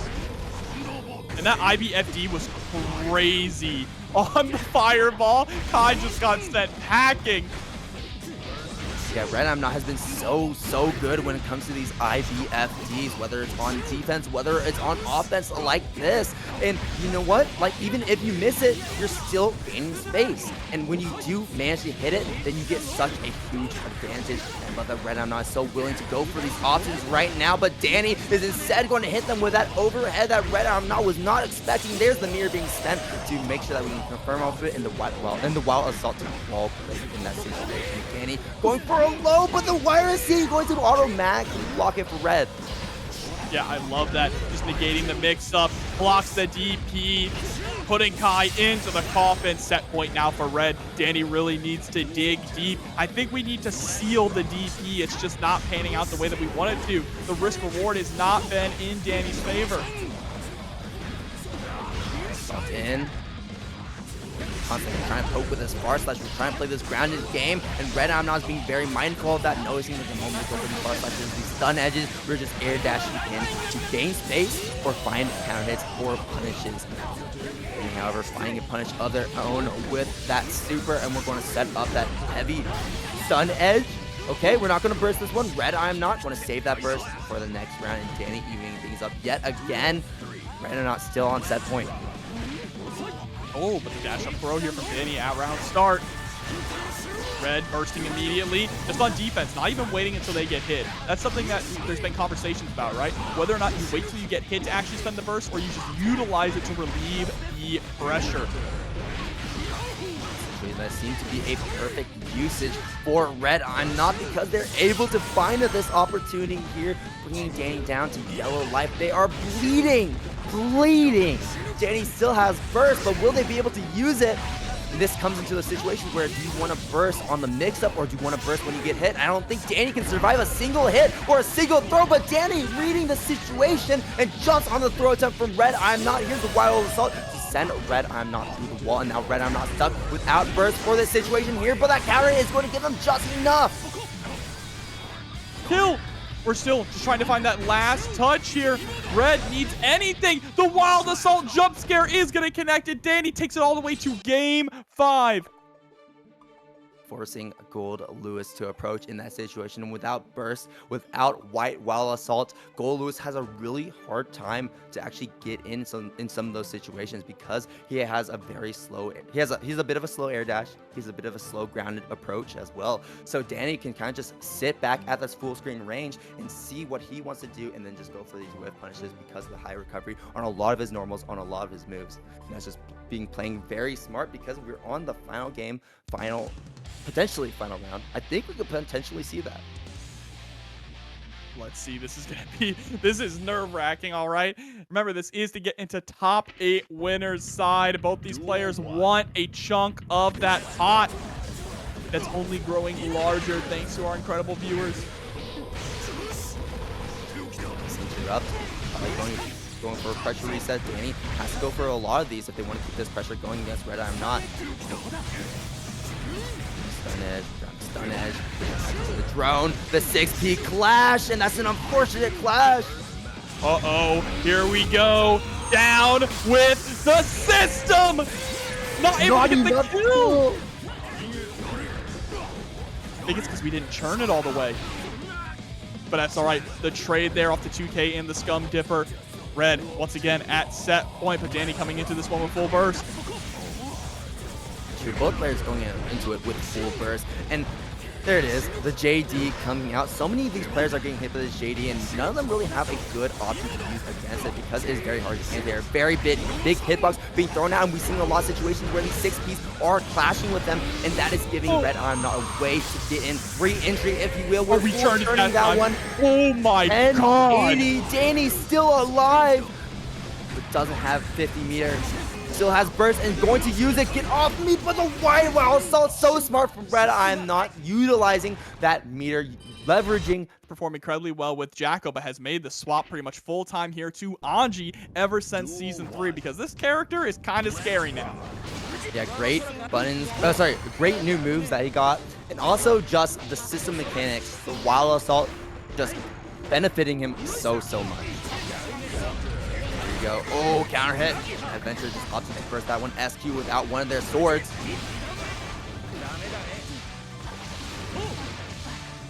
The wall break here. Absolutely. That Anji has a lot of damage. Ooh, trades back and forth. The spin going all the way in, and that's one of the key things you gotta be watching out for in this matchup.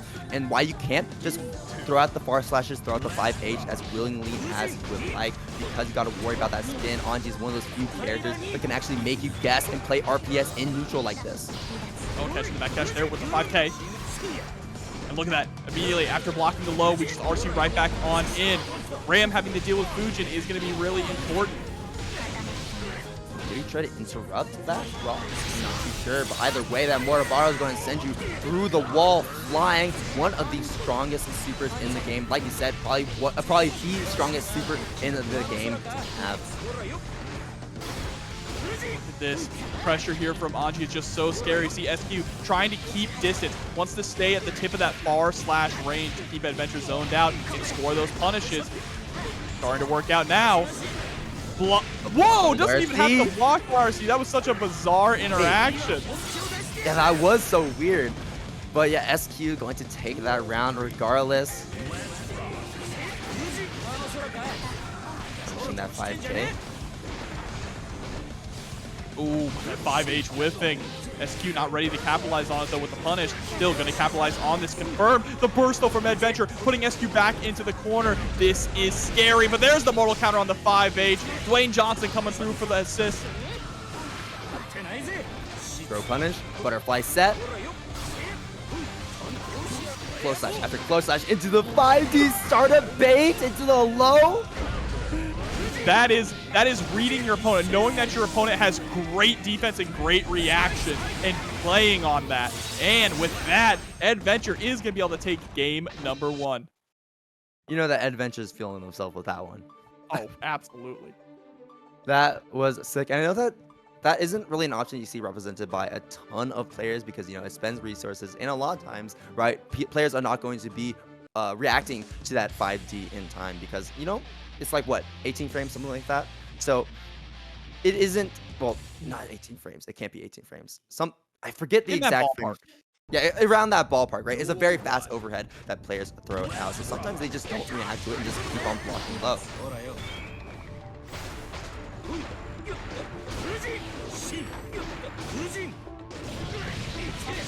All right, moving on in. Oh, yep. That's why you have to be careful about the range that you're at. You're going to see a lot of that 2S there from Eddventure, just trying to get that long-reaching poke. There's a lot of reasons on hand. Doesn't even want to spend any of it. DRC in. There's a throw tech.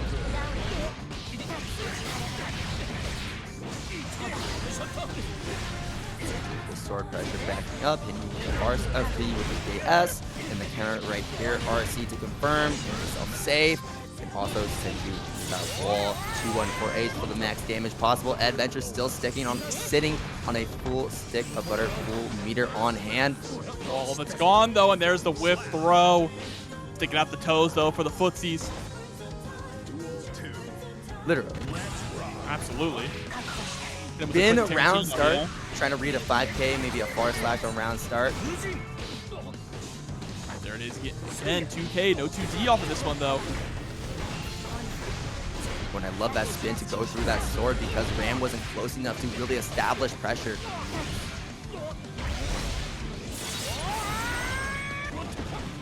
Knockdown. Just gonna run right on in. No safe jump or anything.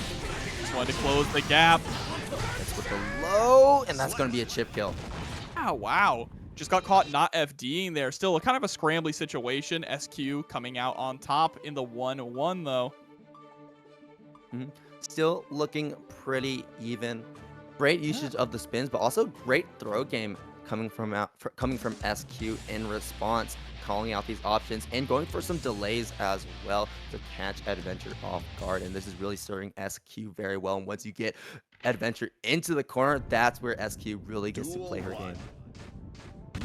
Yeah, I mean, it is so important to stagger your pressure, and it feels like every matchup in this game. You want to try and catch your opponent going for those backdashes, catch your opponent trying to go for throw techs, different things like that. And SQ has been doing a good job keeping it locked down, but there's a nice punish with the 2P from Eddventure. Again, you see trying to go for that 2S, but SQ able to backdash it this time. Yeah, and that's a bit of that RPS that you play as well, right? You got to worry about that backdash counter hit that Ram can easily do to you if you try to challenge on that. Zillow back to neutral. Massive life lead here for Eddventure. Doesn't have to take any risks, and that's a great place for Eddventure to be in, right? Just sitting there, playing that footsies game, throwing out low committal options, is going to get caught with the mortal counter this time. SQ now trying to go on the offensive. JP, huge pickup, going to get the wall break off of this. Awareness on these pickups as well. Ram can really get a full combo off of really any hit, no matter how small. But SQ right now really fishing for a big hit at this point in time, and there's a spin coming out yet again from Eddventure. We have burst, and we're going to spend it, but that's a very unsafe place to try and spend burst because that sword explosion is still present. And there it is, Eddventure going to this next round without any burst as SQ is looking mighty soft on these resources. Oh, but look at this, just trying to spin on in. Very smart from SQ to be patient, though. Wait until the end of it and throw out the 2K. That is what you have to do. You have to be patient if Anji is being spin happy, which Eddventure hasn't really been spin happy. So just great reactions on lock. And look at that wrist gauge. It's blinking.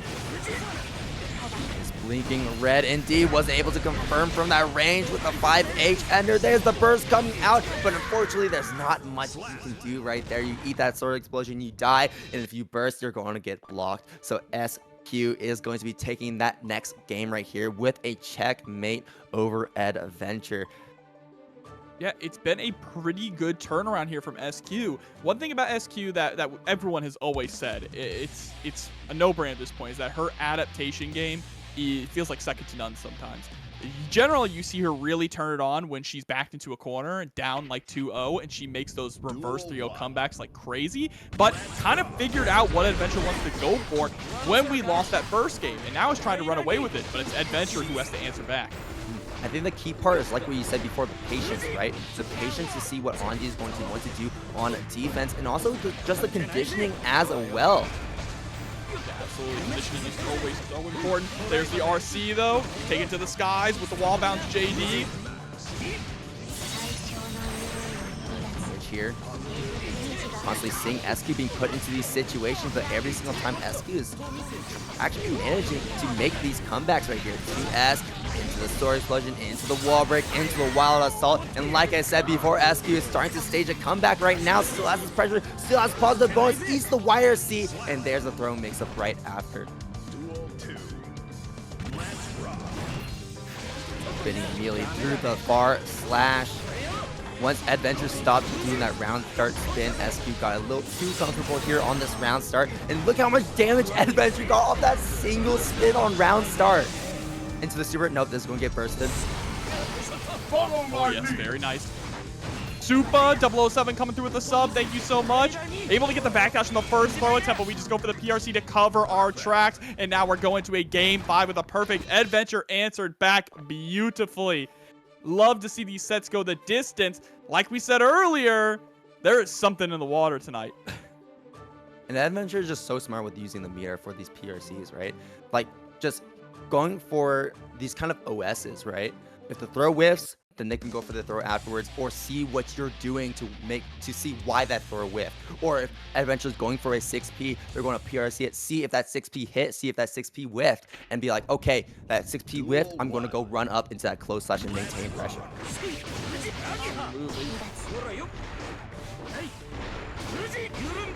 6P here, cover that escape option, but SQ blocking the burst, and that's going to be so much reward here. One thing I love about SQ's game plan here too is just always holding down back, always blocking low. The threat of the overhead is not as scary as the threat of the Nagiha low, right? Oh, but does swing on the reversal super. That thing is active forever. Yeah, SQ thought she baited it out, but it still got hit regardless. 5D set point now, and you saw once again blocking low. Eddventure keeps trying to go for the Nagiha because meterless Nagiha gets the pickup, right? That is a huge pickup, so much damage for Anji, but SQ is content to just hold down back and block it. Does get clipped this time though. The rock, trying to backdash, but these are all getting covered by options like 5H, like Far Slash. Oh, very nice confirm into the super. That's going to give SQ a lot of burst back though, because that was a multi-hit super right there. Now SQ does have YRC available, and that's what they're going to be spending. Oh, but the JH is going to whiff, which means we're going to, what is it? Final game, final round. And what a way for the final top 8 qualifier to go for winner's side. Who is going to be making it? Who's going to be securing their spot here? And SQ might just do it, counter it on that 5H, sending you through the wall with a Morabado. Massive lead here, but Eddventure can't bring this back. Has full access to burst, so has that get out of jail free card. But burst safe routing coming through, sends it right at the end. So scary, but still alive. Scooped out of the skies. There's the RC. Might be enough to close it out. Goes for the wall assault into the wall break. It's still not enough. Not enough to kill. Eddventure staying alive, but SQ so much health to chew through. Can Eddventure do it? And unfortunately, Eddventure will not be able to. RedIaAmNot get started. Yep, it's time to get this match started as well. Top 8 beginning here at TNS. Strive number 115. Let's rock. An immediate air throw. Yep, setting up the drone. And setting up the drone is so damn important. Wait, are you dead? Hold on. Holding my breath. No. Yeah, okay. So setting up the drone, Salty Boy, is incredibly important, right? It allows you to actually keep pressure going because if the DP comes out, the drone is still going to hit Leo and knock him down. Yes, that's true. Oh, and the PRC is actually going to keep MFCR in the animation of that throw whiff. But here's another throw coming out from MFCR. There's the back turn scans, and this is what we were talking about before, where RedIaAmNot is going to be stuck in this pressure, has to block all these lists, has to block all these cross-ups, and there's these counter hits coming back and forth. Another cross-up coming in. MFCR has the mirror to kill, but doesn't spend it just yet. And there's the final overhead to close things off. We're going for so many cross-ups and so many pressure resets, and RedIaAmNot, unfortunately, is not ready to be able to block all of this and interrupt all of these strings. And the overhead is going to hit its mark. DP is baited out as well. MFCR with the Wild Assault on deck. Are we going to spend it? No, we go for the Berserker Barrage here to break the wall. We want to hold on to that burst. That we do, and we didn't really spend burst right there, though. RedIaAmNot has White Wild Assault, and there it is coming out, and MFCR was ready. Oh, back turn K, going to hit its mark with a Shibata headbutt straight into the pillar. That's a perfect from MFCR. Was like, you know what? I know what options you have, and I don't care because I know how to counter them. Just playing patient, playing reactive, holding down back, and the moment the White Wild Assault, the moment that flash came out, MFCR was ready with that DP to catch a RedIaAmNot. Very well played to take that first game. Yeah, I mean, it's just a great equalizer. Flash kick is such a good reversal. Not only because it's a charge input, right? So while you're holding down back, it's very simple to do. Just press up and let it rip. But also because of the auto-correcting, and even more so because of how big the hitbox is. Meaning that if your opponent blocks it and you have 50 meter available, that's a free mix-up. That is true. There we go, Wild Assault. We got the positive bonus, and now it is time for MFCR to put RedIaAmNot into a mix-up right here. Counter it. Oh, we got a parry, though. We're going to spend it. We're not going to get the follow-up, though. It's going to leave RedIaAmNot like a deer in headlights at this range. MFCR taking full advantage of how big these hitboxes are and how much these moves move Leo forward in that situation. Now RedIaAmNot is stuck in a very sticky situation because MFCR can hit you with any hit, and that DP will be enough to kill MFCR. Just on a roll right now. That DP was a punish on the block 2K. That's a little absurd. But there we go. He's able to get the jump in. Vignelia going for the wall break. Positive bonus now. Is Red going to be able to maintain this momentum? Tries to go for the 5K, but gets beat out. Cross up the backdash and the chase down from MFCR. First, and here is the laser coming down. You have to hold this. But holding down back. And I love that overhead from RedIaAmNot too, forcing MFCR to lose their charge. Yeah, that is a very important thing to mention. I like that you brought that up. Yeah, forcing the stand-up. That is so key, shutting down that flash kick. There we go, bringing RedIaAmNot into the wall. Oh, the JD coming down. What can you really do about that? Uh-oh, the axe kick. Gets caught by the multiple back turn Ks. The way that MFCR will go for one back turn K into the overhead to kind of condition you, and then start peppering the back turn Ks to catch you standing up in anticipation of the overhead. Brutal. And a brutal 2-0 here so far for MFCR as well. Yeah, that was a brutal first round when RedIaAmNot really just deleted MFCR's health bar from existence. The Alt F4, the Control Alt Delete. But MFCR really brought it back, showing that MFCR, you know, that really did not destroy their mental. And really, that round also kind of served as a way to see what RedIaAmNot likes to do immediately, and so was able to build a game plan around that immediately. And that is the key thing when it comes to top players like this, when we're at this level here in top 8, where adaptation comes by so fast. Duel 1. Let's rock. Round situation, trying to go for that bar slash. Nice punish though from MFCR.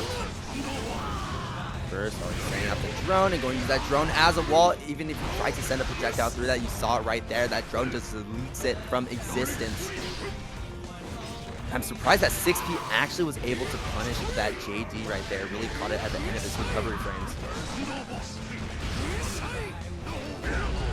Whoa, MFCR with the backdash too. Oh, and then the unstance 2K. Throw. Yeah, and you see that Red constantly going for the drone there, even mid-screen for the Oki. We have to utilize it as a contingency plan against the DP to be able to take the round on top of it. Also starts things off. And you're trying to catch the backdash because MFCR has been playing very patient on these round starts with the backdashes.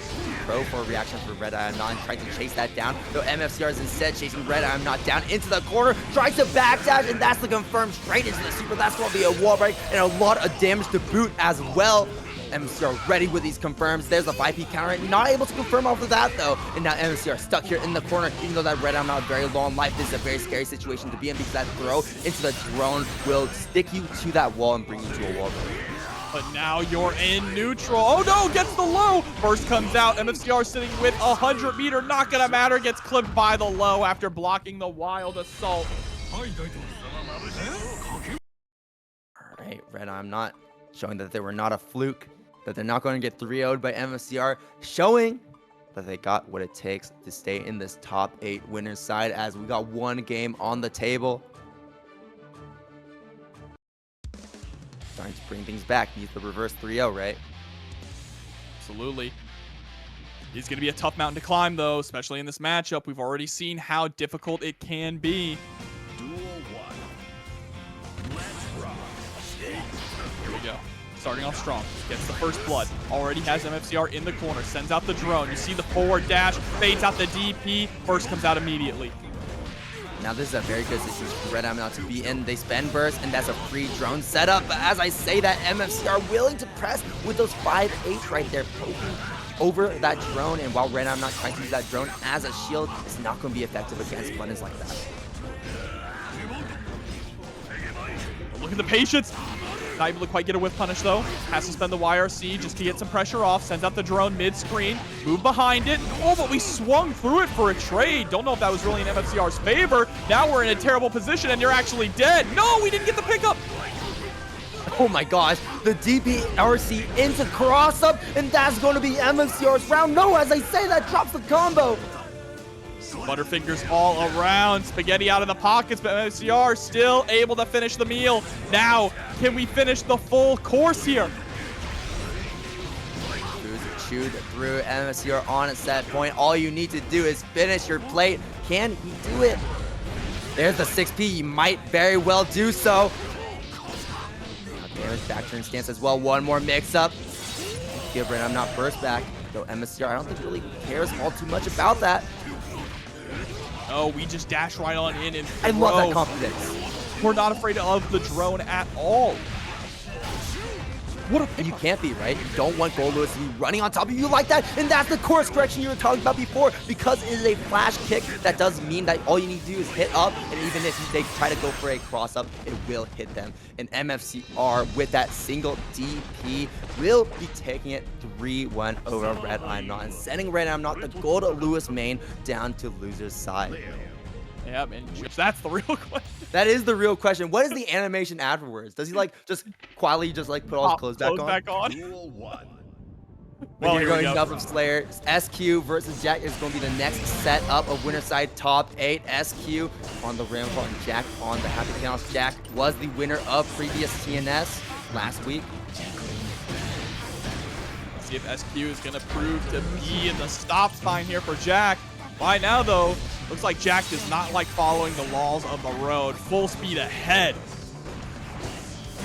That was a very tricky overhead situation right there. Could have gone for a double overhead probably, and SQ might have not been, might have been caught right there. Jack has a bullet in the chamber backing up, and one bullet is really all you need. All you need is one hit. There's the curse. It's the roll.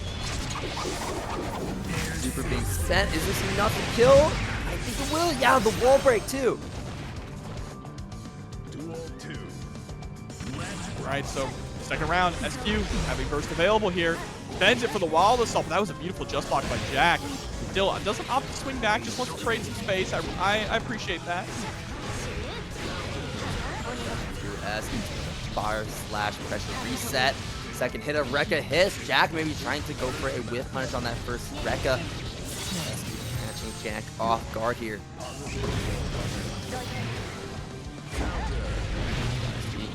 There it is. Yeah, Jack is not going to spend burst in that situation because SQ's has such a huge life lead as we're going into this next round, and the life is even up. Right? Keeps the blue wild assault. Oh, Gustav, nice block on all those overheads, but you can't block a throw. Burst comes out, our last lifeline. 2P mash into the guns. There's going to be a lot of scaling, so I don't think this will be enough to kill.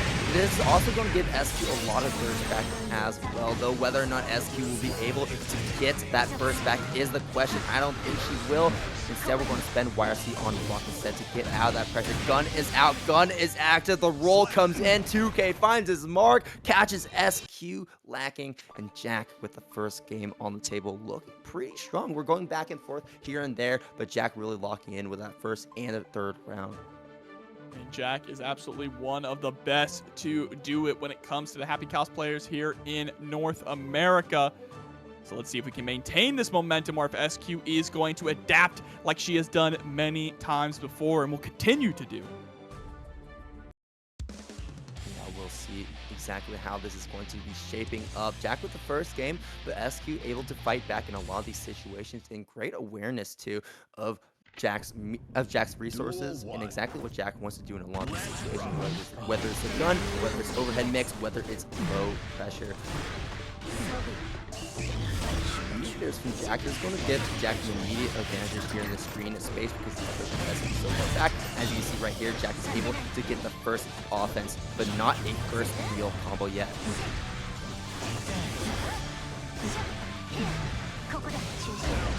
Oh, goes for the PRC, but gets hit by the shove there, the far slash. PRC doesn't connect, but it puts us in a good position here now. Jack with this corner pressure. I like the SQ immediately just stuffs the clone. Not going to deal with that at all. Yeah, and that's really smart too, because if SQ is able to get super, then that clone will actually eat the super for Jack, right? So you want to have that option as a get out option if you like you want to be able to press against Jack in those defensive situations. Duel 2. Let's rock. All right, roll on through. Yep, gonna get caught with the blue beat combo. Tries to go for another mix. SQ though with the slap, 5 feet, get the pressure off. 1 bullet left in the chamber here for Jack. But that's all we need. Oh no, I love that burst. Such a smart burst. SQ aware that Jack was gonna go for the reload there on the knockdown, so wants to maintain this advantage. Yeah, Jack really yet to get a single moment to reload, but with that 2K 2D, that will be enough to put a few bullets in the chamber. Charge some of that concentration PRC to react to what SQ is trying to do, but that JH reaches so far down, cracking Jack open, but Jack is going to open up SQ instead. Here's a throw, or we're going to go for another one. The bullet's covering his tracks, and that will be it. Jack takes another game over SQ.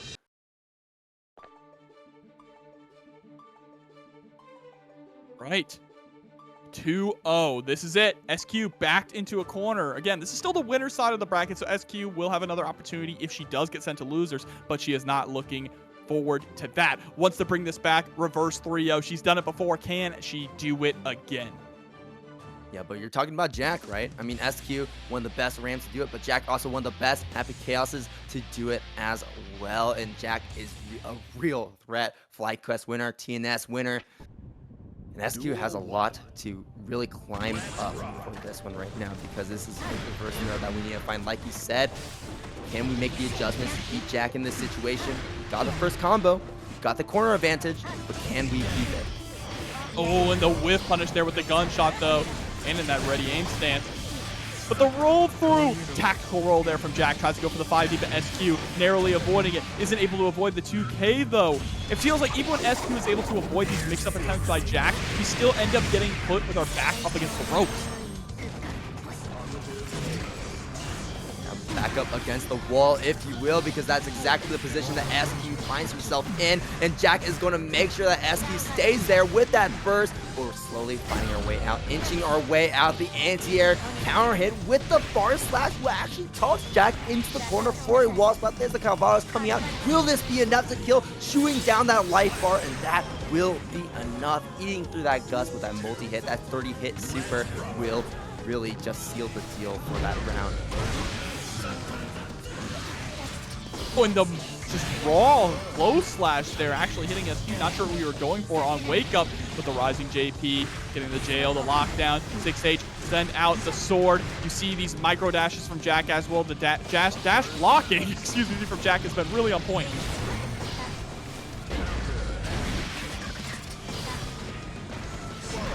Oh yeah, there's double overhead coming that time. SQ blocking it all. Nice. Yeah, you got to slow things down. Play that Princess game as well. And I love the whip 5P, the frame kill to lull Jack into a false sense of security. Score that counter hit. Let's begin counter hits. Oh no. Drops the gunshot. This is still doable. 100-meter available for SQ. Throw tech. Attached on the backdash with the 2K using the BRC for the time slowdown. SQ finally has a game on the table, but that really came down very close. A false sense of security, if you will, that final moment where Jack just really jump scared. SQ with that fast RC overhead coming all the way down and almost taking that game. That was definitely a scare for SQ, but we're finally locking back in. We got a game on the table, and that's what matters because we only need to win 2 more games. So slowly closing that gap, slowly closing this set and getting closer to that victory. The SQ factor starting to begin. Able to avoid the gunshots there as well. Oh, but the blue wall assault connects. Jack just opting to go for the safest route there to rebuild some of those resources. Interestingly enough, a gold burst on Wake Up. SQ has positive bonus, but I don't think SQ will be able to use it much. Didn't really gain too much from that one situation. Now Jack is going to send SQ through the wall as Jack gains positive bonus for himself. All the way up high. Point now for Jack. All that meter down the drain for SQ. Luckily, we still have burst to back us up. One get out of jail free card. That is true, and now Jack is immediately going to put SQ into that jail. Burst being spent. Yeah. That was really tricky too, just standing in that clone. SQ is really scared to really press on that because if they hit the clone, that would have been a really bad situation for this is a really bad situation for SQ right now because Jack is keeping this pressure going. So much FDs to try and push Jack out, but these gunshots are really covering Jack's approach and letting Jack keep this momentum going. 2D doesn't hit. Yeah, but only 1 bullet left in the chamber here for Jack. Jack's going to be looking for some kind of poke into that 2D to get a reload on deck. Sends out the clone, though, to get the bullets in. So smart. Now, up against the corner. This risk gauge is so high. Avoiding the explosion, but gets caught. Super should be enough to get the kill. Not quite. Hard knockdown, though. Once again, Jack put into a pixel life situation and has the meter to FD this. So now you can't really do too much right there. That meter was running really low, and that sort of still your game. Regardless, as Jack now is being put at this final round here for game number 4. SQ trying to bring this to a game number 5. And SQ is going to get burst back by the end of this round as well. So we do have a little bit of room for error. Not too much, though. Jack spending the super focus. Wants to stay close. Reloading 3 bullets. No, 2 bullets only with the blue wall assault. Nice jump out. Gets the hard knockdown to the other side. And now SQ in the driver's seat. Jump out, but not far enough. With a cross up, and there's the burst bait. Jack will be moving on with this Deus Ex Machina to break the wall, filling SQ up with lead, and Jack with a 3-1. Guilty Gear fan, when you become a fighting game fan, if you don't hate every single character in the cast, actually, you hate your own character too, right? When you play the mirror matches. If you don't hate every character in the cast, you're not a real Guilty Gear fan. And I'm sure that all these players are not too thrilled about playing against a Chipp or playing against an Anji, but we're getting into the swing of things regardless. Marvelo already getting a throw here, but Eddventure with the early lead.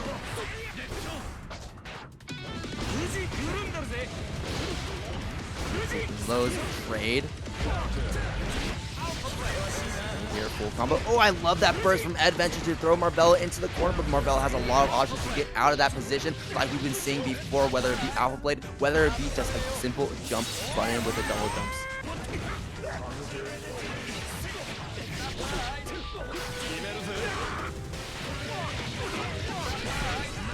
Gosh, that does nuke. Okay, that was a really interesting combo right there. Like, not a lot of damage, but was able to close out with the wall spike anyways. Goes from Eddventure, keeping Marvelo locked down. Try to go for a just defend too, probably got hit regardless. Getting spent counter hit here.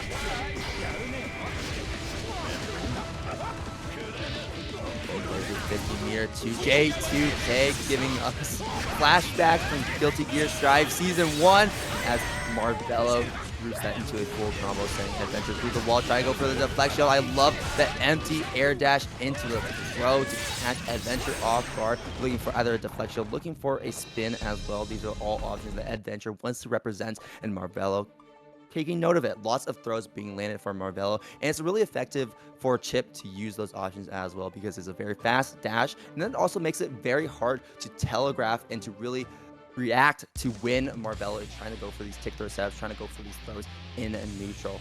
Oh my god, what'd I miss? You missed Marvelo taking the first game. Godspeed Ninja for sure, huh? Yeah, and lots of throws to go around. Ooh, trading right off the bat though. Spin on in, get the close slash. Burst comes out early from Marvelo just to maintain that momentum. See, into the PRC, tries to go overhead. Oh, I love the late air dash from the JP. And then RC up to make sure that we can get the side swap. Beautiful stuff here from Eddventure. Into the wall break. Goes for the wild assault to make sure we can get that knockdown. Are we going to go for a safe jump? Oh no, we just sent out the fan. Very safe, very stable. J2K landing Marvelo on probably the wrong side. And Eddventure actually blocking that properly and was able to get that finish afterwards as Eddventure has one round up here in game number 2. Marvelo, however, fighting back and pushing Eddventure into the corner, but there's a spin coming out. Actually, one of the first successful spins of this set so far. Yeah, absolutely. Oh, but interesting trade there. Going to be in Marvelo's favor. Into the throw. Look at that double backdash immediately into low Rekka. Nasty work from Marvelo here. Trying to steal another round away. Blocks the fusion, but doesn't block the overhead afterwards. Wait, is this a nope? No. Oh, not quite. Even on Chipp, if we had super, absolutely. Now we're going to have super available very soon. We're already spending meter for that RC cancel for the pressure reset. Blocked all the overheads, but doesn't block the low. There's the YRC, burst back. That's your last opportunity to do it, and there's the 6P catching Marvelo. Eddventure tying things up. Being a lot more aware of when Marvelo is trying to go for these throws, and when Marvelo is trying to go for, I think really just the key thing is the throws, I feel like. Because Marvelo has actually landed so many throws on Eddventure before, now Eddventure is starting to tech them, being more mindful with the backdashes, with the jumps, and this is starting to catch Marvelo off guard, so Marvelo needs to make some adjustments needed to make sure that Eddventure doesn't get out of these situations, out of these advantage states that Marvelo is building for themselves.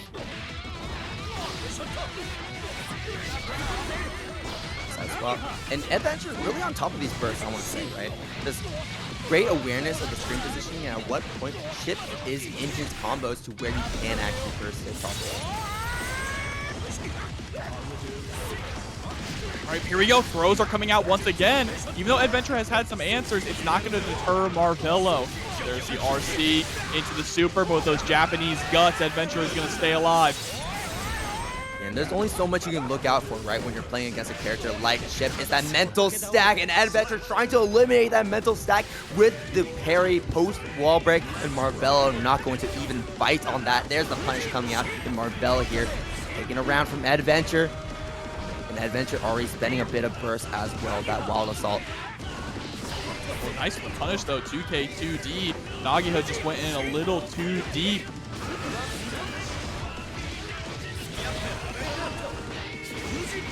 The 5K!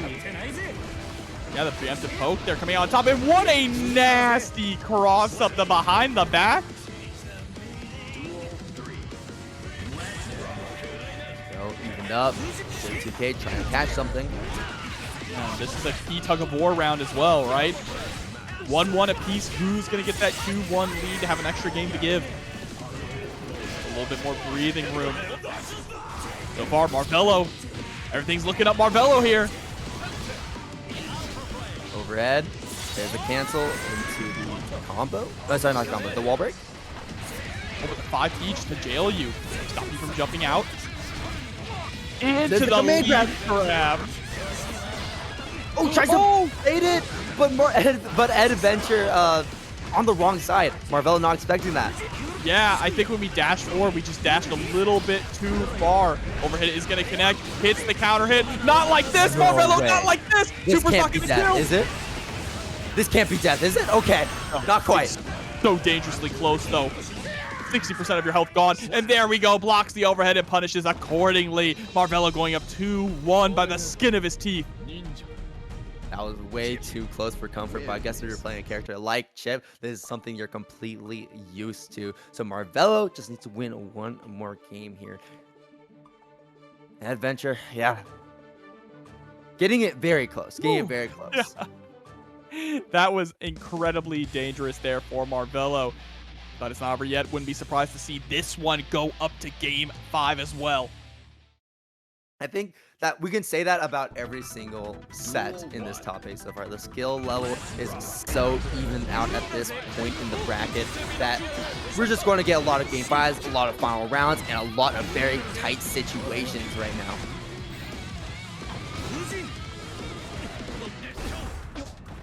Okay, whip punish.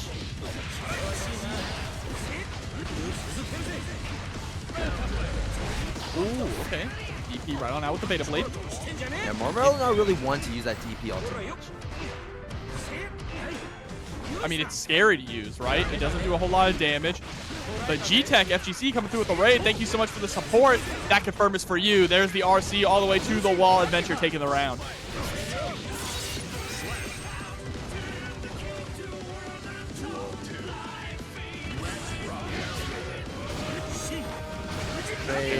Good.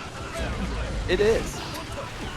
It is a pretty good song. Actually, I wasn't really feeling a lot of the Season 3 songs, but I'm really feeling this burst from Marvelo placing Eddventure into the corner. That's a spin, and that's going to swinging that advantage over to Eddventure right now because I think this might be enough to kill. Yes, it will.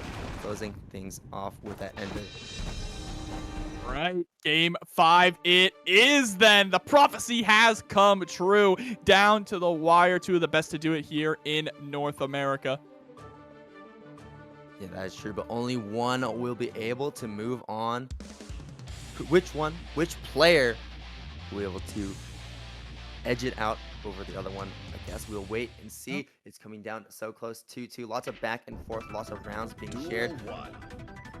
And Marvelo has to be the one to set the pace, and Eddventure on the other side has to be the one to slow things down. $15 away from a $300 Matcherino as well. Exclamation point Matcherino in the chat. Things are starting to get closer and closer to the end. The FD break. Marvelo trying to look for that opening. He's going to get caught, though, by the Scum Dipper.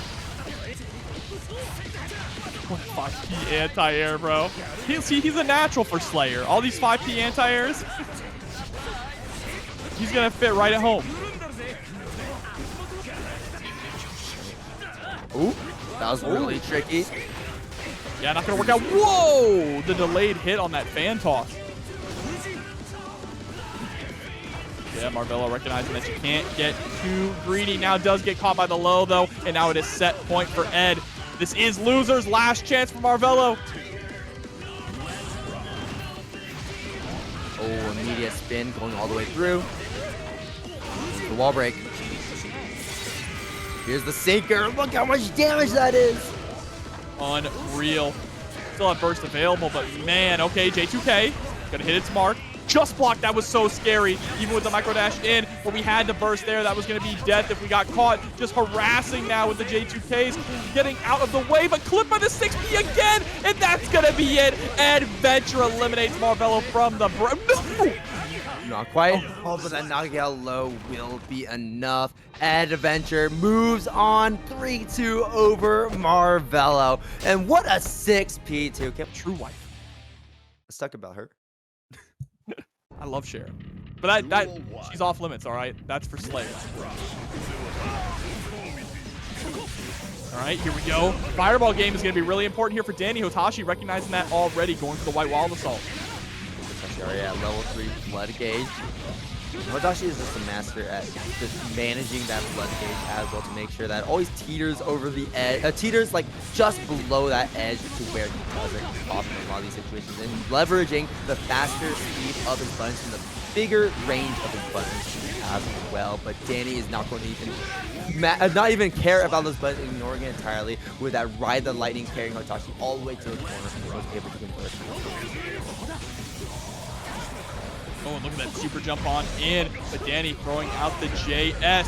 Dany is taking to the skies a lot in this matchup. Does not want to be grounded against Naga, which is understandable, right? The fear of, you know, things like Beyblade coming out, just like that. Speaking of the devil, or the clone coming out for Hotashi to close the gap is really palpable. 6 speed to go through that fireball, not even going to be put into shock state, and just going to keep this offense going because that does move Nago a bit forward as well. Ooh, not able to convert, trying to go for a command grab as a last attempt, but here's that air throw, catching Dany out of the air, securing the round here. Speaking of good things, we got Elfel Steam in the background to that counter hit right here. Yeah, but the DP coming up. 2H. Still sliding on in, tries to go for the throw. This time runs right into a big 5H counter hit though. And there's the pop. Wow, Dany with the backdash to avoid the guard break on the pop. Incredible reactions and awareness. And Dany is going to go up game 1. Yeah, that was a bit unfortunate for Hotashi because Hotashi has been doing such a great job at managing that blood gauge. It was actually just trying to combo into the into the burst actually. But that drop really lost Hotashi that round right there. Yeah, absolutely. Just a little overextending just a little bit, and that is the fine line, the razor's edge that you have to ride when you're playing Nago, is that blood gauge management, knowing when to hold them and knowing when to fold them. Okay, Beyblade all the way in, trying to go for an immediate bite once they'll relieve this blood gauge that he's built up so far.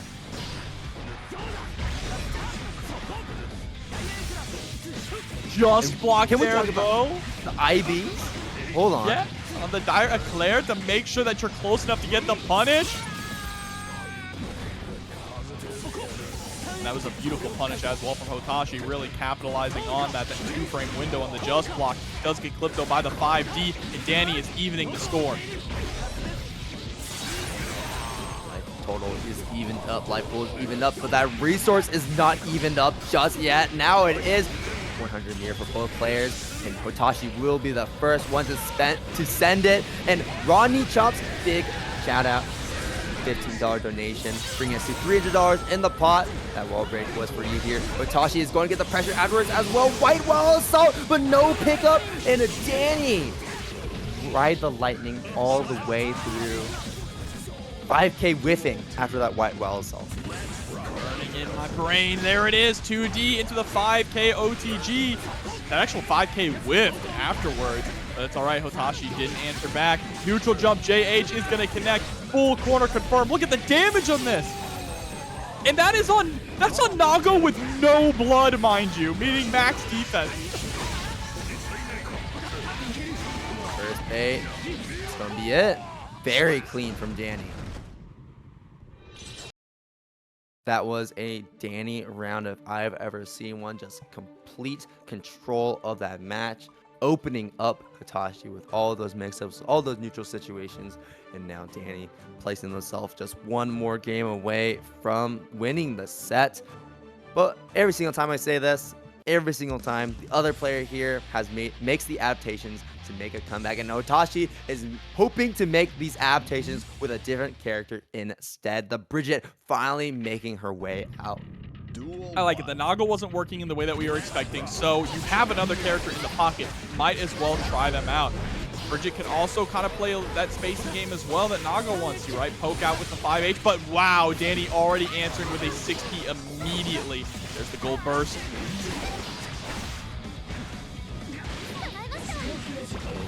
Bro, we can get set up with Yo-Yo in the bait on the DP. That's one of the big scary things about Bridget's pressure is that it can be DP safe.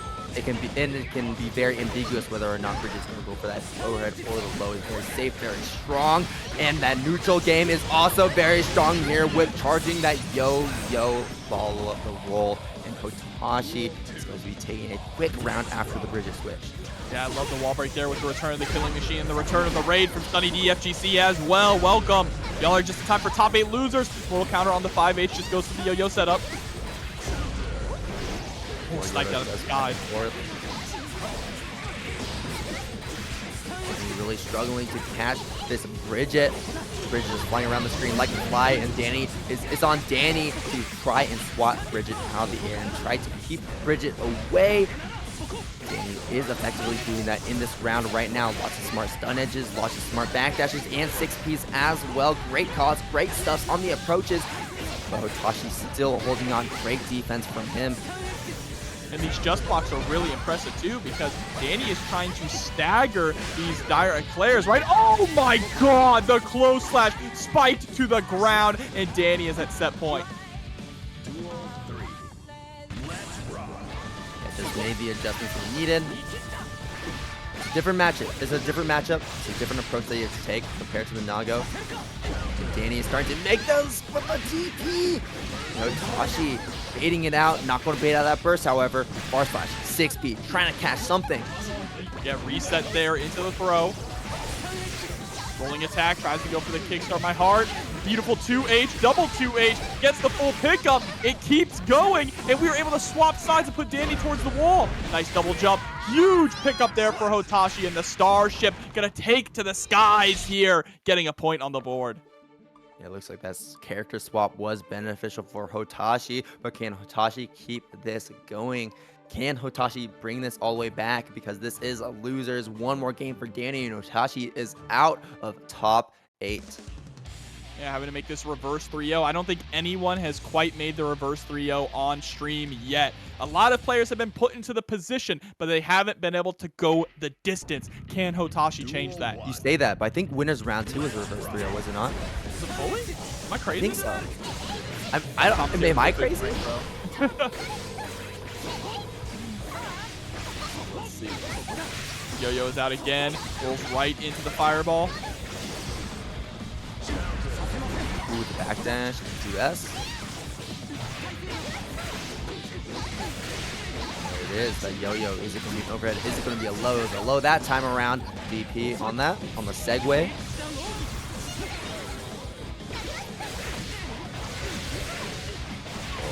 Dany in the air. Dany trying to go for the air-to-air approach against Hotashi. Hotashi, great 2H. We're seeing a lot of these 2Hs come out from Hotashi trying to catch this air approach from Dany. And even if it misses, it's okay because Hotashi is still controlling that screen and is able to set out the yo-yos afterwards as well with his big buttons that he has in tow with Bridget counter to start things off into the wild assault. Here we go. EP is going to whip. Massive mortal counter. But we missed the 5K juggle afterwards. That's really unfortunate.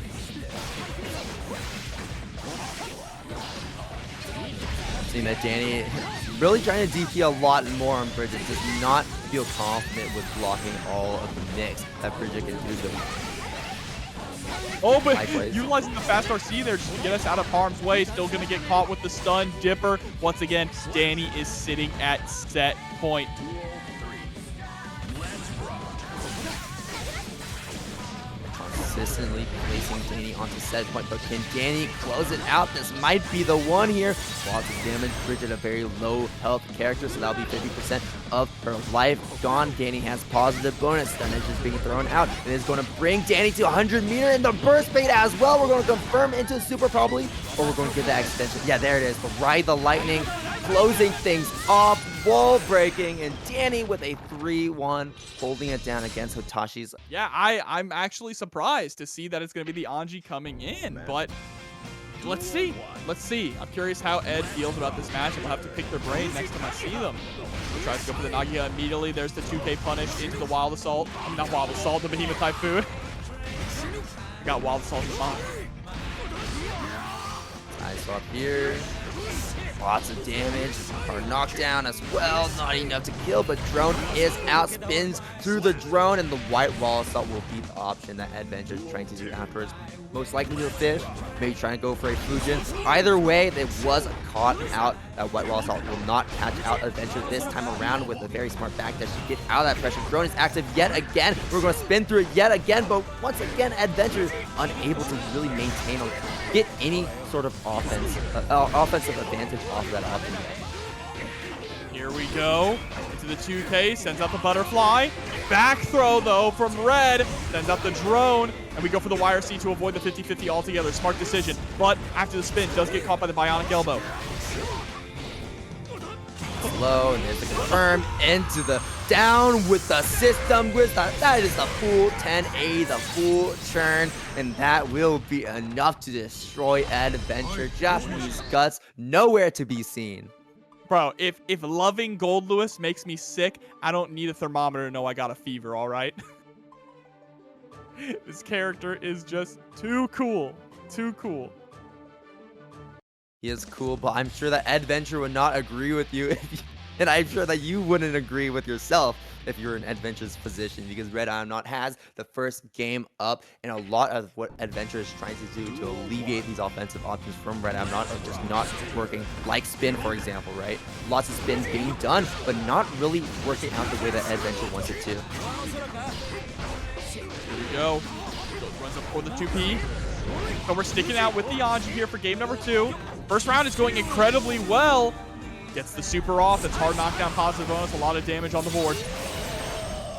Doesn't quite have enough meter for options like YRC, and RedIaAmNot just mashing on wake up. That will be a big counter hit for Eddventure and a big round, a big start for Eddventure here in game number 2. Spinning through the white wall assault. That's what I like to see. That's what it is about here. Beautiful stuff. Gets the red wild assault as well for the hard knockdown, and Eddventure just answering back with 2 great rounds of his own so far. Goes for the RC, dashes right on in. Thanks for the deflect shield, but I'm going to keep the pressure going if you don't mind. With the 5P into the throw. Butterfly, and there's the 5D finding its way out. JD sealing the deal, sending RedIaAmNot flying out of bounds. Eddventure making a quick, even set. 1-1, quickly bringing things back, and RedIaAmNot is now having to make sure that they can maintain the advantage they created. Absolutely. It's all about building up that momentum, building up that snowball, and letting it roll downhill. An avalanche of pressure is what Eddventure threw onto Red, but are they going to be able to dig themselves out here? Yes, we will wait and see. None of these players are in the grave just yet, but RedIaAmNot might be getting into that grave very soon. Great spin from Eddventure on that round start, but that's the 2P I was talking about before. Disjointed, fast, great as an anti-air, and great for stuffing an air approach. Oh, using the distance there made from the 2D to send out the drone. Tried to blow up the recovery of spin there with a golf swing. Not going to work quite well, though. Oh, no. No, we didn't get the pickup, but it doesn't matter. You might be dead anyway. No, not quite. Magic pick still available here for Ed, but this is going to be difficult to make a comeback from. Starting things off with the 6P. Another counter for Eddventure. They're just going to give RedIaAmNot a lot of meter to work with, but another counter at Eddventure is not going to even care. Super being spent. I don't think this can kill. Yeah, no. I thought we might go for the RC with the multiple close slashes, you know, just to add on some extra damage, but... Wait, can we cancel this? Can we get out of here? No, I don't think we can. Parry! I thought that was checkmate, but Eddventure proving us wrong. Super parry coming out shows that Eddventure still has a mirror in the tank, and when you have mirror in the tank, you still have that option available. Great uses right there. Great uses of that white wall assault coming out from RedIaAmNot to make the distance back after the deflect shield from Eddventure.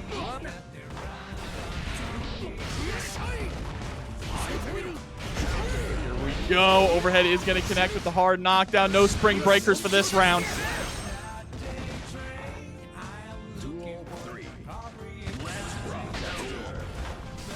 Trade there around start. Even damage across the board too. Eddventure spending that Wild Assault just to build up the risk gauge and try and find a gap in Red's defense. The over, blocks on the over yet again. This is a lot of chip damage. Eddventure electing to not spend any FD, wants to save his meter for this YRC that we're seeing right here on defense. There's the back throw. Get into the corner, will you?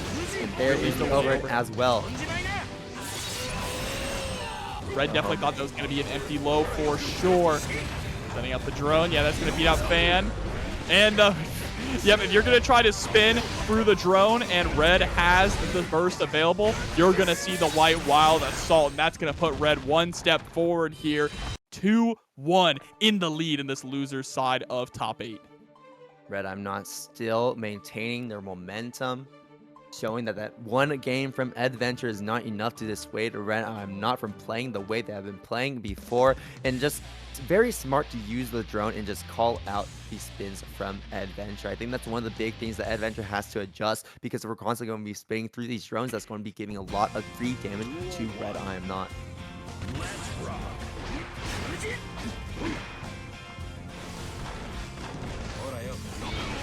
If I set out, shows that, hey, you're not going to approach me, I'm just going to get set up myself.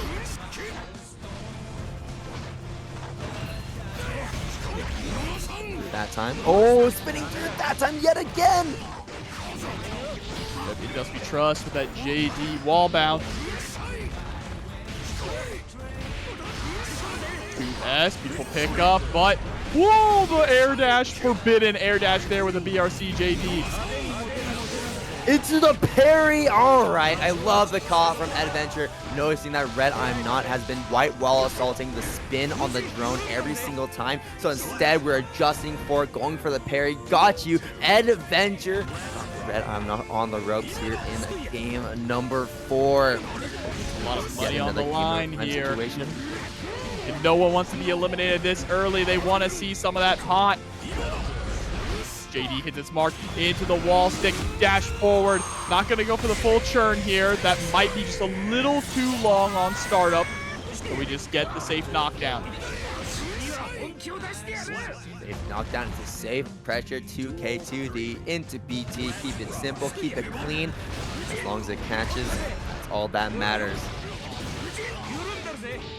Ooh, but that was an interesting pickup there for Ed. Look at the Nagiha, too far away to get a proper pickup though. Opts to go for the overhead this time. BRC, move back, create space, keep yourself safe, but not safe from the JD.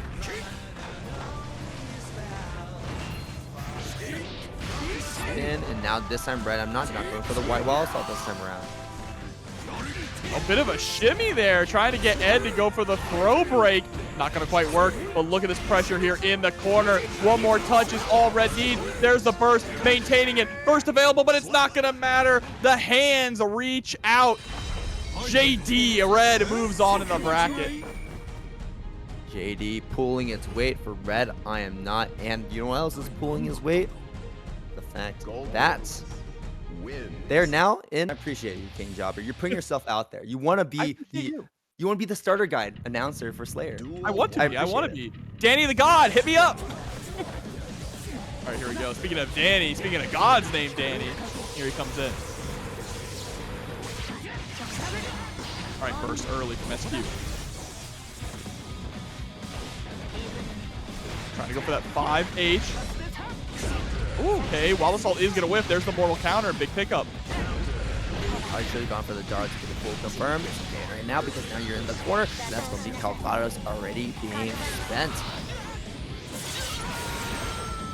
Hard knock.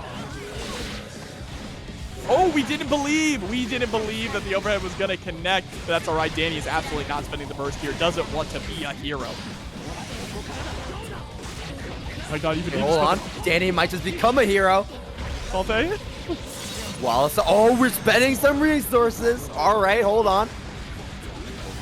Okay, wait, is Dany going to bring this one back? Oh, no. Gets caught in the back dash from the far slash. Not quite there.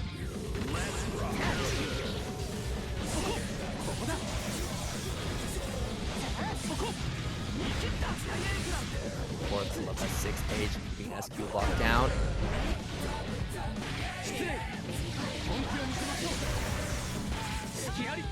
Another throw. throw. All right. Heavy fireball yet again. Not going to be a throw this time around. 2S hits low.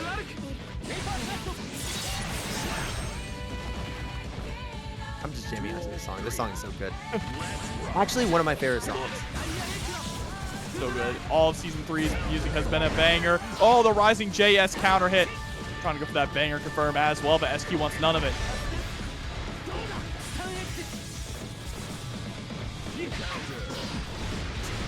Dancing all around SQ, really just probing for a reaction from SQ, right? We're probing for a 5H, we're probing for an for a far slash with the dash forwards and the back dashes constantly. 6H there, fishing for that counter hit. Yeah, just constantly probing for these reactions, constantly trying to make SQ commit, but SQ is just not going to commit, going to play safe, and waiting for Dany to actually make a commitment before SQ has a reaction to it. That was clean, the whiff JS there, faking out SQ and getting the throw. And now there we go, Fudrayark on in, walk back a little bit, create some space, trying to find a button press. And SQ is just weathering this onslaught, finally finds a way out with a mortal counter. Knock that counter with the far slash. Oh, he's dead?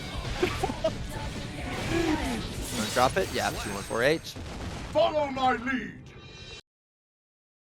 Beautiful, beautiful. And Fen was here coming through with 2 months. Welcome back and thank you. Yeah, that defense was phenomenal. Defense isn't just about blocking, right? It's about getting your way out of situations. And SQ was able to weather the storm and thread the needle with the 5H, leading to game number 1 in her favor. Yeah, and I like that you point that out. Duel 1. There we go. Let's see if they can keep this defense going and keep this offense going, because SQ immediately gets the corner carry, pushing Dany into the wall. But Dany is going to bring SQ further and further away from her sword, and that's going to be a wall break straight into the super fireball. I know that Dany didn't want to do that, but that was a bit of a panic because it whiffed. That mortar ball will not whiff though. Oh, but the PRC going up to the skies. That's going to be around here in Dany's favor. Catch that air dash startup right there.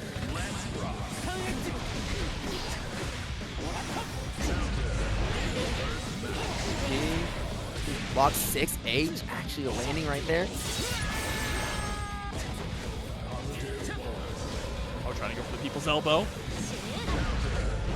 Oh, but nice. I love the way that SQ is keeping that distance. Knows that you have better footsies buttons than Kai, right, when it comes to the range. So try and utilize your range to whiff punish Dany or outpoke him. Yeah, Calvados is continuously wall sticking. SQ going for the optimal amount of damage in that situation to make sure it kills, to make sure that Dany is brought down to this final round here in game number 2. And the bait on the burst yet again. SQ is just on top of these burst base every single time. And actually spending our wireless call here instead of our meter. We want to build up that meter here for some mutual interactions possibly, or to get that stray confirm into Red Roman cancel. This time goes for the PRC.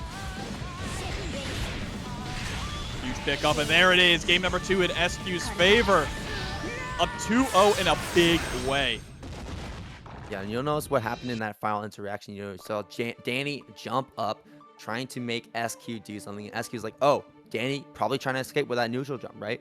And just backdashes out and playing at the max range of her buttons to make sure that Dany doesn't make their way out of that situation. That was really smart awareness, really smart spacing from SQ as always. Playing against Dany, who's playing really tricky when it comes to this neutral with his movement, whether it be back dashes, forward dashes, or jumps to move around SQ's buttons.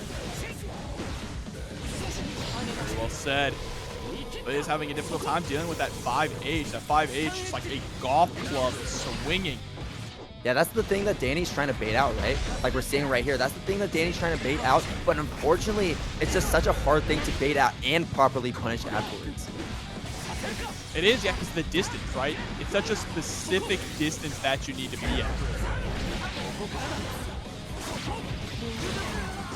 Here we go, burst comes out. See, Dany also just trying to maintain that space, but does flip right on into the 6P. BRC time, able to block the overhead and the low, but the second low with the 2S comes on out. Oh, the rock. Plus frames back and forth. Oh my gosh, one more throw will do it. Trying to rush in. Oh, wow. Really avoiding that. Dangerous state for Dany. Oh, here we go. The wild assault does it again. Is actually able to catch the backdash of SQ.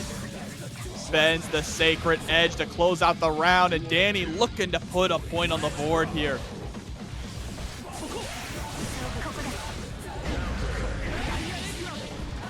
Dany might make this happen right here. Good counter hit to start things off, but another good counter hit from SQ. And like that side swap, JD, even if it didn't open up Dany, the important part is that SQ got that corner position afterwards. So that SQ could get this wall break. Look at that damage being put on top of Dany. Base the burst, base the DP. Counter hit. And there's the conversion. That's it. And Dany run this back. SQ is on set point. It's going to be a difficult one here.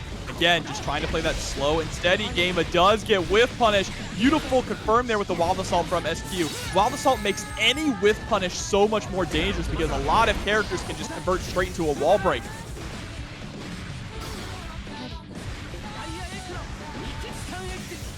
SQ just holding on that burst gauge, hoping to hold on to that Wild Assault when she needs it. Full mirror in the tank as well. Dany going to send SQ through the wall and hopefully get 100 meter in the tank along with SQ. You're going for the safer, yet more risky option, I should say. Not safer. Oh, but PRC into 6P. Gets the pickup into the wall break. Positive bow. No, goes for the reset. Doesn't want to go back to neutral this early. No, not at all. And we're going to get enough mirror for Calvados. This is it. Wait, no. What? Already committed to the RC. We already didn't believe. Oh no. Still not quite there. Down one sword. Needs something, and then JK on the way down is going to connect. SQ nearly fumbles, but is... The chat can correct me on this one. But here we go. Yeah, the really fun matchup to watch. Actually one that is very much more favored for Happy Chaos because Leo has a much harder time getting in against bullet pressure. But as I say that, we're immediately crossing up, going for that backturn stance, and Jack already spending that burst early on. That's the thing. There might be some difficulty in getting in, but once you're in, all right? And it's the Happy Chaos player's prerogative, Jack in this case, to figure out a way to escape. We do find a way to get out of the corner here. MFCR overextended just a little too much, but there it is, the bazooka drop kick. Cross up, will be it.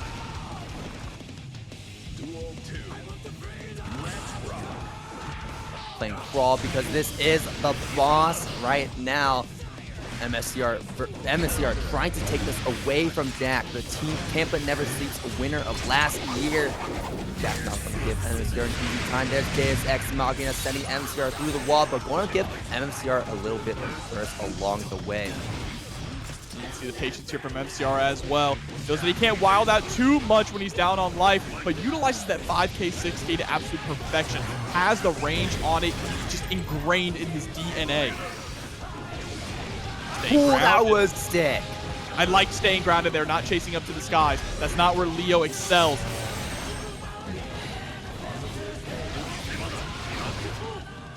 Been able to get the pillar there and close out game number 1. Strong fashion here for MFCR. Yeah, for sure. Hoping to take that crown away, dethrone the king that is Jack, and using the layout, taking his rightful spot up all the way there. Can TNS hold it down from this invader known as Jack? I guess we'll see. MFCR locking into this next game. MFCR won a game up over Jack here in winners finals. Again, if we can get that 2-0 lead, Jack is also another player known for really great reverse 3-0s. That's true. Because of that, that's even more, makes it even more important for MFCR to score that winner's side of grand final. So at least we have that safety. That early burst is really important too. MFCR being able to get the burst out early there from Jack. Once burst is down, your offense is even more scary. And Dany coming through with the raid. Thank you so much, Dany, and phenomenal work tonight as always. Oh no! It looked like I think Jack was still just recovering after landing, so the command grab came out just a little too early. Looks like it. RC coming out for MFCR. 5D, and there's the red Roman cancel to convert off it. Wild Assault as well, but Jack getting first just in the nick of time. All right.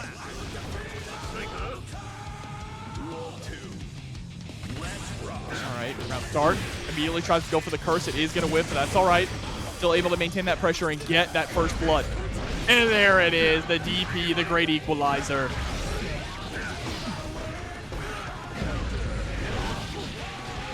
Massive counter for MFCR here. Man, those combos are so cool with the JD. Going for a bunch of wall bounces. MFCR getting down closer and closer to death right now. One more good combo. Also, one more good combo from Jack can prove to be a huge advantage. This will give Jack enough time to reload on those resources, as we see here with the Deus Ex knocking out full bullets in the chamber. What's it going to be next? Curse. And we're just going to play this on over the super. Has burst. Not going to spend it though. Going to spend it there, and there is the burst fake coming out from Jack. I kind of get why we went for the burst there, right? Jack's life was so low, and he had 50 meter available on MFCR's side. If you were going to burst, that was not a bad place to do it. But just getting called out and getting blown up by the mix up there in the skies. Blocks the wrong direction on the bullet.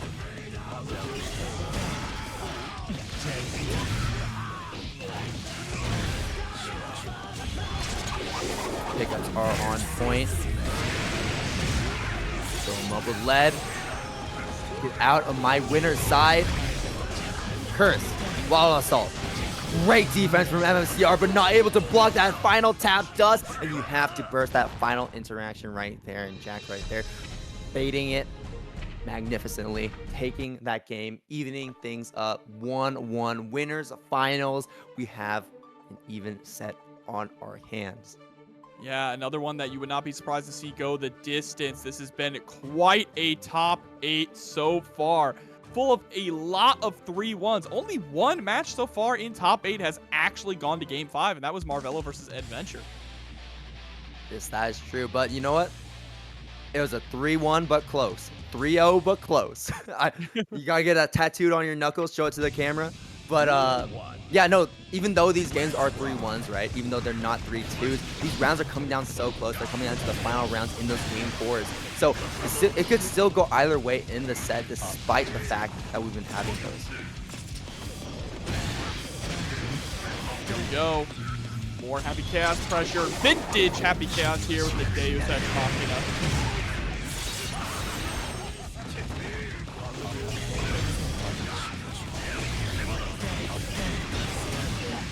Gunshot. I think we can kill right here. We have a lot of meter on deck. 6 Machina being spent. That's going to be a wall break too. Just going to make sure it kills if it didn't kill before. Ooh, trying to go for that whip punish there around start. We fully committed, even went for the Wild Assault, but it doesn't matter if we didn't get the hit. We still have Jack in the corner. Positioning is just as important as the damage.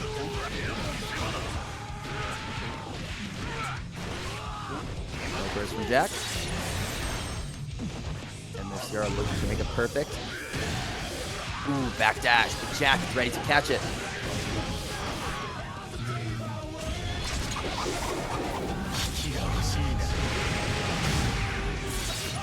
Hard knockdown, but look at this, 100 meter on MFCR side.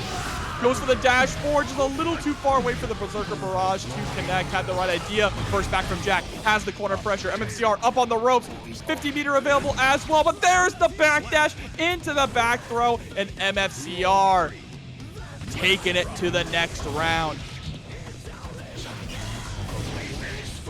DP, get out of the air. There's a no-fly zone. Double cross up.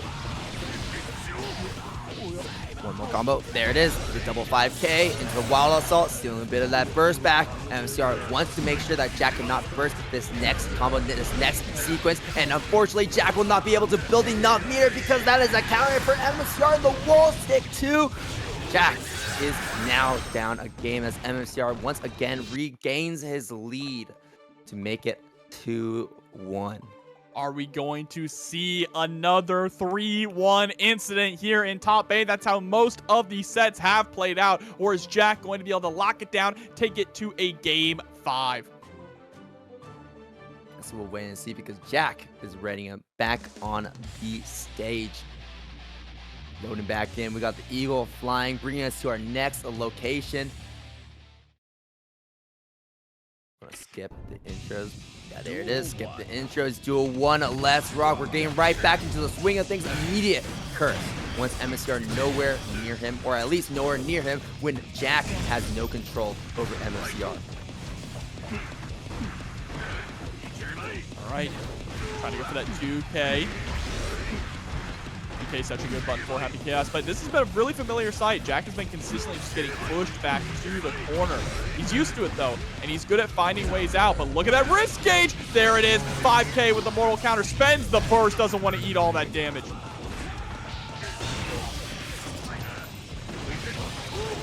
There's the DP, auto correcting, course correction, and there's the backdash coming out from Jack, expecting the overhead, or at least reacting to the overhead. And Jack will be able to get full punch for that. Not going to be a lot of damage. Happy Chaos not known for a lot of damage in this current version of the game, but it's the fact that he can still maintain pressure and has so much resources on hand. That's what matters. What matters here too is the amount of meter that MFCR has. So 50 meter, we can still go for those pressure reaches with Red Roman cancel, and that's exactly what we do. MFCR going for that double cross and opening up Jack.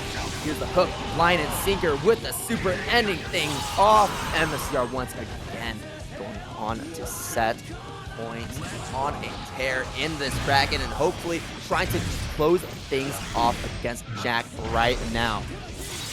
But Jack getting the first blood now. Oh, and is able to punish the DP as well. Man, he shot him out of the sky. Playing Duck Hunt out here. Led MFCR at full burst, so it doesn't even matter. We just want our bullets back in the chamber. We want our bullets to make sure that we can do the safe pressure and establish our 5Ds without any risk. And now Jack, with a perfect in response to MFCR's set point, brings us to a final round here for game number 4. Will Jack be able to close out a game and bring us 2-2? Will we get a game number 5? It's looking to be that way because Jack is putting MFCR into the blender already, taking a burst from MFCR and looking much better on these resources. There's the pickup into the wall break. Oh yeah. Oh yeah, I'm feeling the game 5. I'm feeling it in my bones. Here it comes, Deus Ex Machina. Hard knockdown. Jack still with that burst available is huge. Able to make a mistake here. And again, MFCR just a little off on the spacing there with the Berserker Barrage, and is going to get blown up for it and take it to game 5. Unfortunately, no meter to cancel it that time around, and Jack looking really clean. I love that Jack used the time from the hard knockdown to go for that curse to make sure that we at least establish our control over the post wall break situation to make sure that MFCR couldn't approach easily, and MFCR trying to kind of cheese their way in a way with a super to get into Jack's face, but unfortunately not able to find that hit, and that will bring us to that final game that we were talking about before, the final game that we were hoping for, because now one more game for either of these players will move them on into winner's side of grand finals. Absolutely, but here we go. Look at those just blocks coming out from Jack.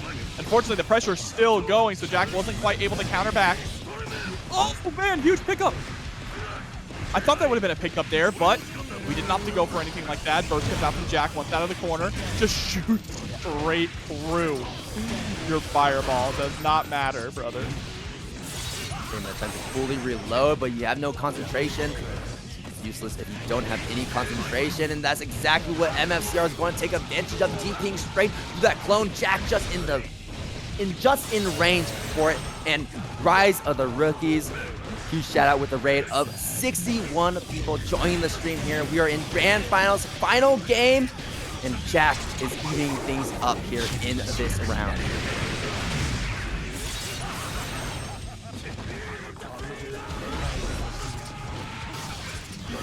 pick up Yep. MFCR's burst, but we're going to go for that super, locking out MFCR from that burst. Very smart. And now Jack is on a set point instead of MFCR.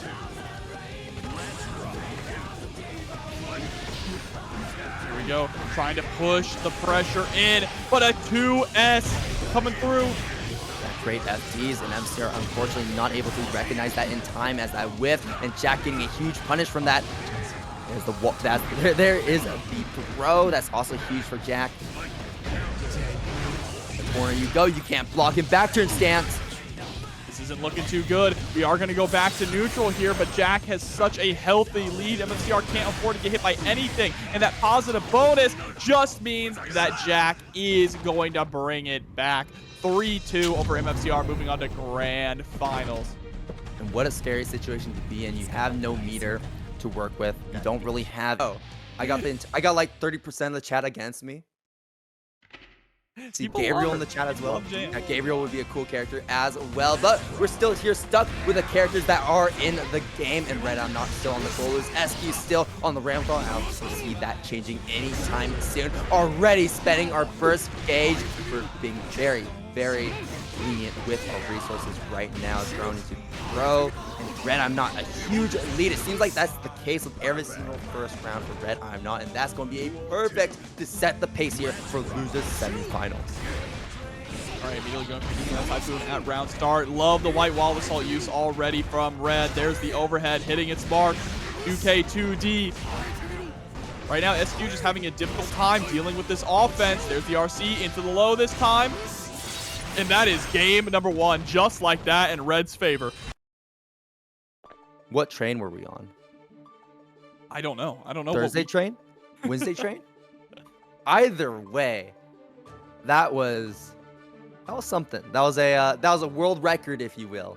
RedIaAmNot speed running that very first game against SQ. Like I said, setting the pace, setting the momentum, telling SQ this is what I'm here for. I'm here to win, and I do not want to waste any more time to get into that losers finals spot, to get into that grand finals spot, and you're only in my way. But SQ still is in the tournament, still has 2 more games for RedIaAmNot to go, so SQ can definitely make a comeback if we want to see it.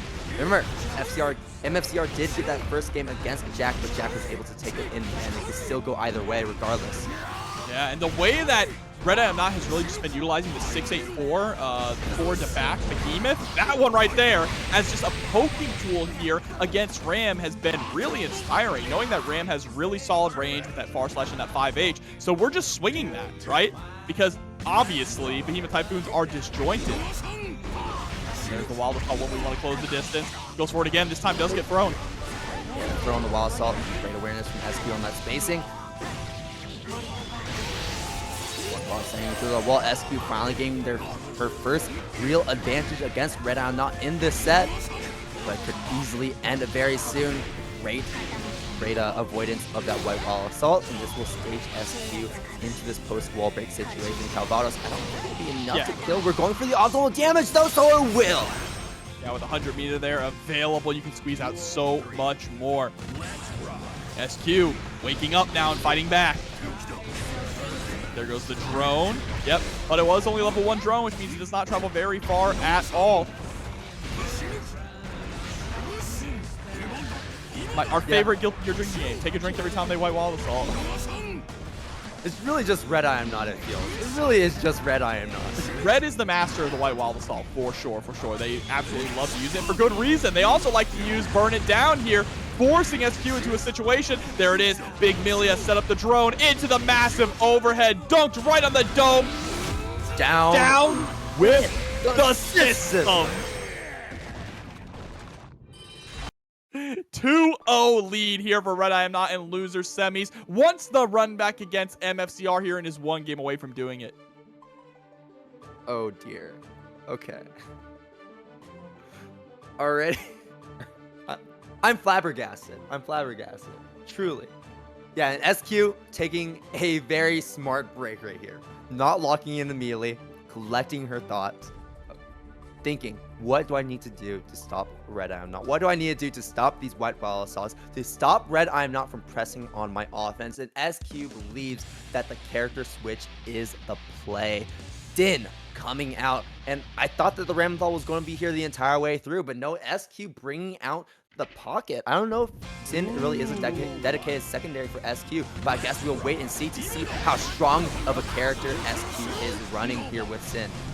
Pocket Sin is really interesting. This character, I firmly believe, is a top 5 character. Has all the tools to succeed and the damage to boot, but what a reaction from Red, throwing the dash in there.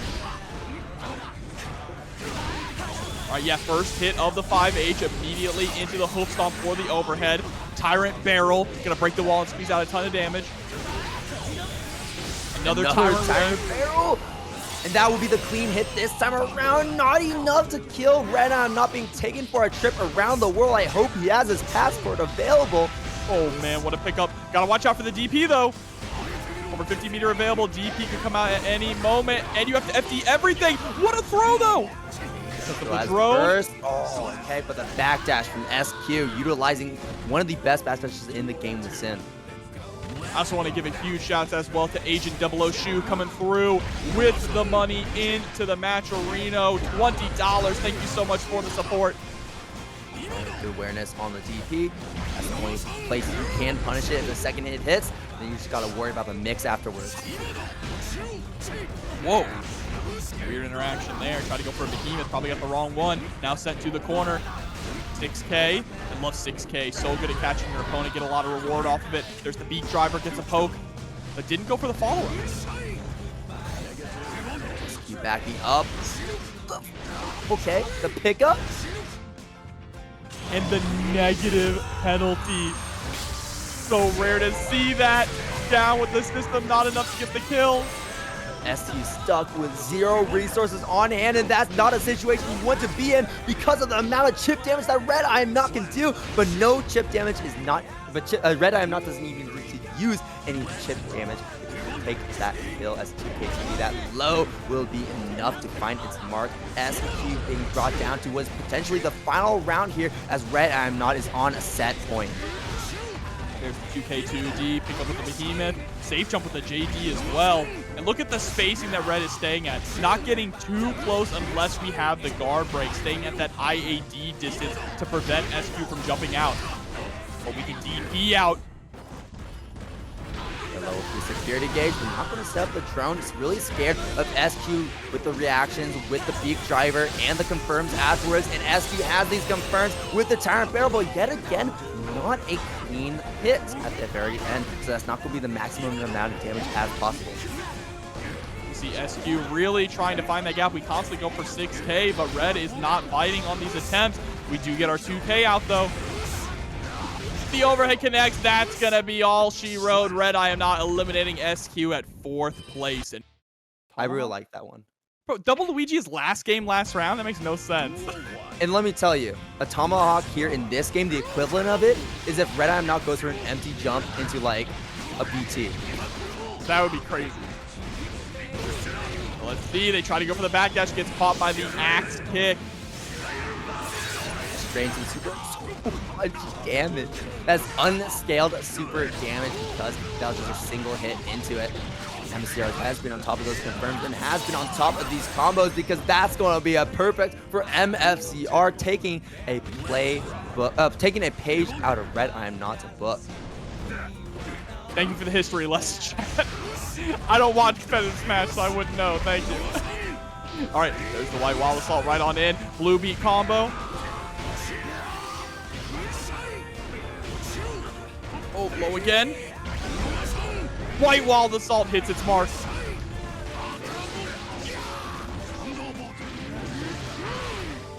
Drone, no! Because of the drone, but because of that drone, that would not have been the optimal damage confirm. And RedIaAmNot with a response to MFCR. You have a perfect, I got a perfect of my own. How is that? Yeah, but unfortunately, Red is coming into this next round with no burst available, right? While MFCR is looking real healthy with it. Spends it for the Wild Assault. Dash back to the other side as SQ comes through with the big raid. Great stuff, as always, SQ. Love watching you, and love seeing the Chies as well. Into the corner, the back throw instant is in full force right now.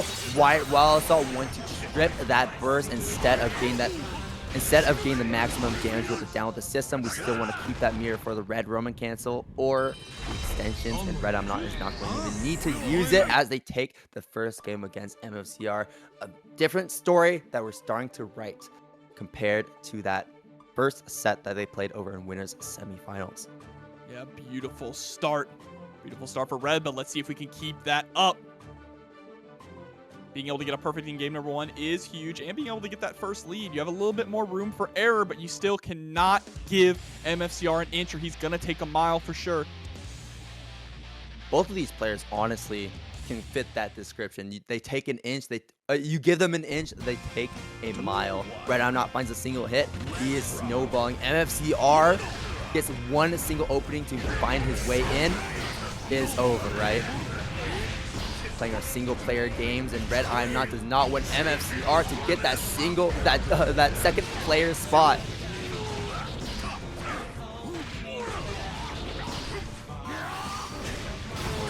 Oh, overhead is going to connect.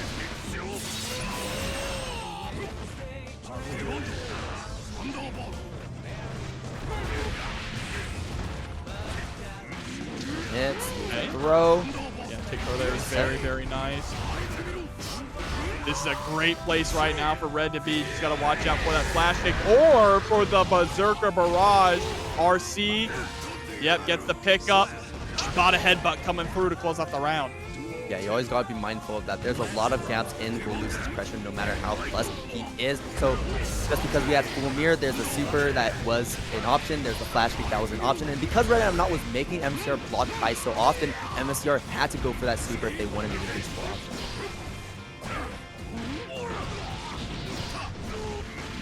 Great backdash though, this time on the overhead.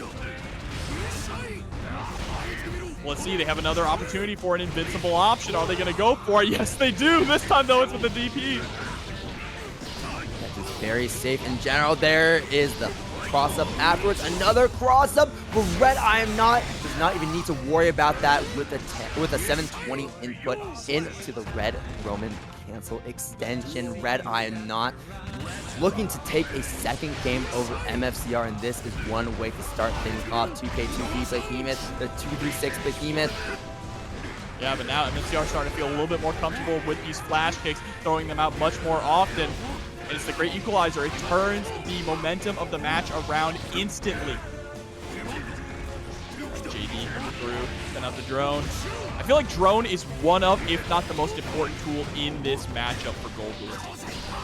Yeah, because it prevents MFCR from wanting to set up the fireball pressure, and also forces MFCR to play neutral differently and structure the way they want to approach RedIaAmNot, because that's a play grounded and also try to stick buttons through the drones, which can lead to very devastating situations. RedIaAmNot, though, trying to put MFCR into a devastating situation. Here's the laser coming down, catching MFCR, trying to backdash out.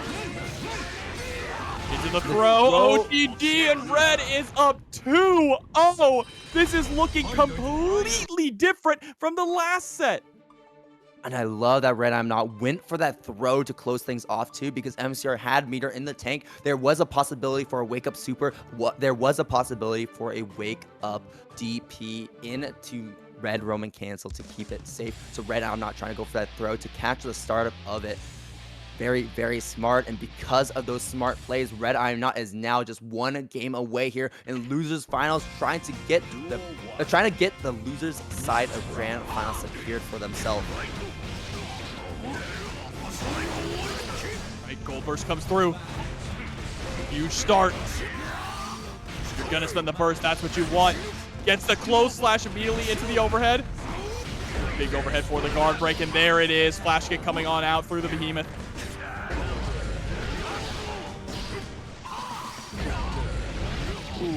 Try to press something maybe. Trying to catch the fact that MFCR cannot block in back turn stance. But the moves and runs are so fast that it's just catching and counter hitting RedIaAmNot so often. Super coming out, and the throw interrupt to make sure that MFCR can't cancel it. Oh my god! But the burst comes out! MFCR wants to be a hero! He DPs the super dash, and that's gonna be the round! What an interaction! the awareness from both of these players, the fact that they know that these interactions exist. All right, there's the wake-up back throw. MFCR catching the backdash and the recovery of it with the back turn K. Oh, I love that 6P right there. Actually trying to challenge that JD. You do not want RedIaAmNot to be constantly spamming these JDs in front of your face. 6P once again to keep RedIaAmNot from escaping this corner. Flash kick once again keep RedIaAmNot locked down. The last thing you want is to return to neutral, and the last thing you want is to get back thrown into the corner. Oh, there's the deflect shield. Burst is, or excuse me, DP is going to get baited out, and that's going to be a round for Red, sitting at set point here against MFCR. Going from a 3-1 to a possible 3-0 clean will be crazy. RedIaAmNot already spending some resources early on, and MFCR on the other side holding onto them. Nice Still catching the back dash there. Oh, tries to DP, gets caught by the drone, and that's what you're talking about before, why drone is such an important move for Goldlewis to have in this matchup, because it catches the DPs just like that. Oh, but there we go. Flash kick comes through. 2K2D. OTG, no. Goes for the drone into the throw. Red does it. 3-0 over MFCR. Getting the retribution run back and moving on to face Jack in Grand Finals. Finally, getting the Goldlewis into Happy Chaos match. Jack trying to maintain their spot up here, trying to get 2 in a row. A twofer here for Tampa Never Sleeps. Guilty Gear Strive. RedIaAmNot challenging that throne, challenging that crown, wants to take it instead. See how this goes. An immediate counter hit from RedIaAmNot. This is one way to start things off, but remember, this is grand finals and RedIaAmNot is on loser's side, so RedIaAmNot still has to win 2 sets, has to get a reset against Jack if RedIaAmNot wants to win here. God, the forward counter on the 2D. Jack immediately spending the burst, but with the gun out, you can't block. Gets clipped by JD, and Red is riding the momentum of this 3-0 over MFCR. Gets caught by the roll through though. And now Jack trying to take charge of that momentum. It is catching Jack's backdash and escape option. RedIaAmNot already taking the first round here of grand finals, but because it's a big body that will catch with that curse, and that will give Jack this full combo, throwing RedIaAmNot through the wall and giving Jack positive bonus. Here we go. And there's another wall break. No, we're instead just going to drop right there and just gather resources instead. Great backdash on that BT. 100 meter here for Jack is scary. Backdash is the 5D. What? That was insane. Yeah, threw that behemoth just like that. Incredible timing there from Jack. Deus Ex should be enough to get the kill here. Just no scaling, not a lot of scaling, not enough to keep you alive. Final round here of game number 1. And remember, normally people would think that Happy Chaos is a bad matchup for Goldlewis, but Goldlewis got a lot of great tools like we saw before with that white wall assault to make his way in. Lots of great range with his BTs, but also the fact that Happy Chaos has a very weak defense. No real reversal. So that you have to keep that in mind with such an overwhelming offense that RedIaAmNot can put on with Goldlewis. Can really, really keep Jack locked down. This super will keep Jack locked down here in the neutral. Are we going to go for a cross-up? No, we're just going to go for something very simple with the close slash. There's the 5D though, into the back throw.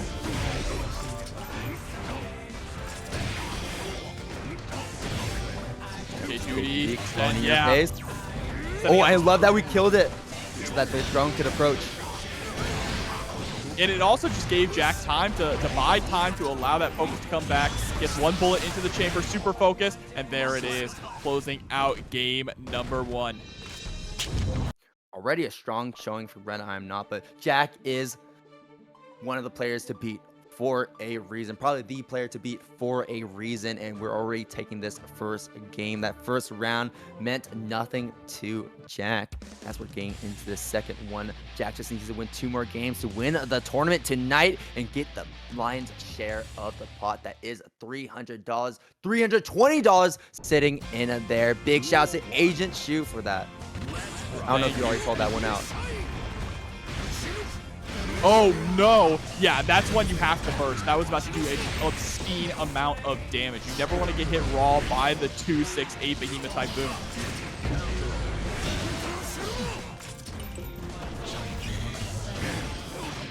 position, but gets caught by the run-up throw.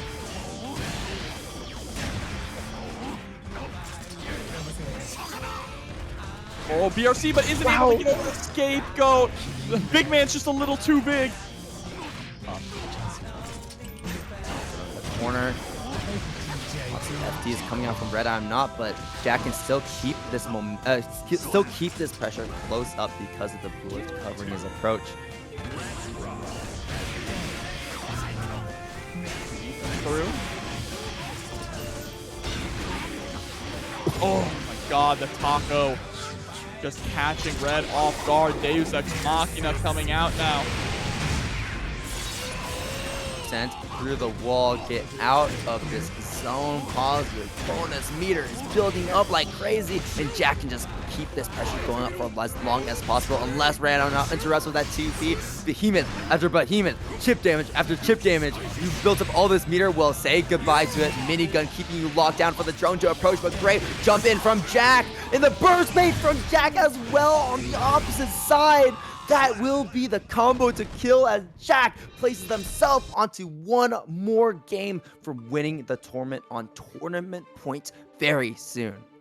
Yeah, just wow. 2-0 lead here. Just putting a halt to Red's momentum. But it's not over yet. Red still has at least one more life left in the tank. Can they bring this back to a reset?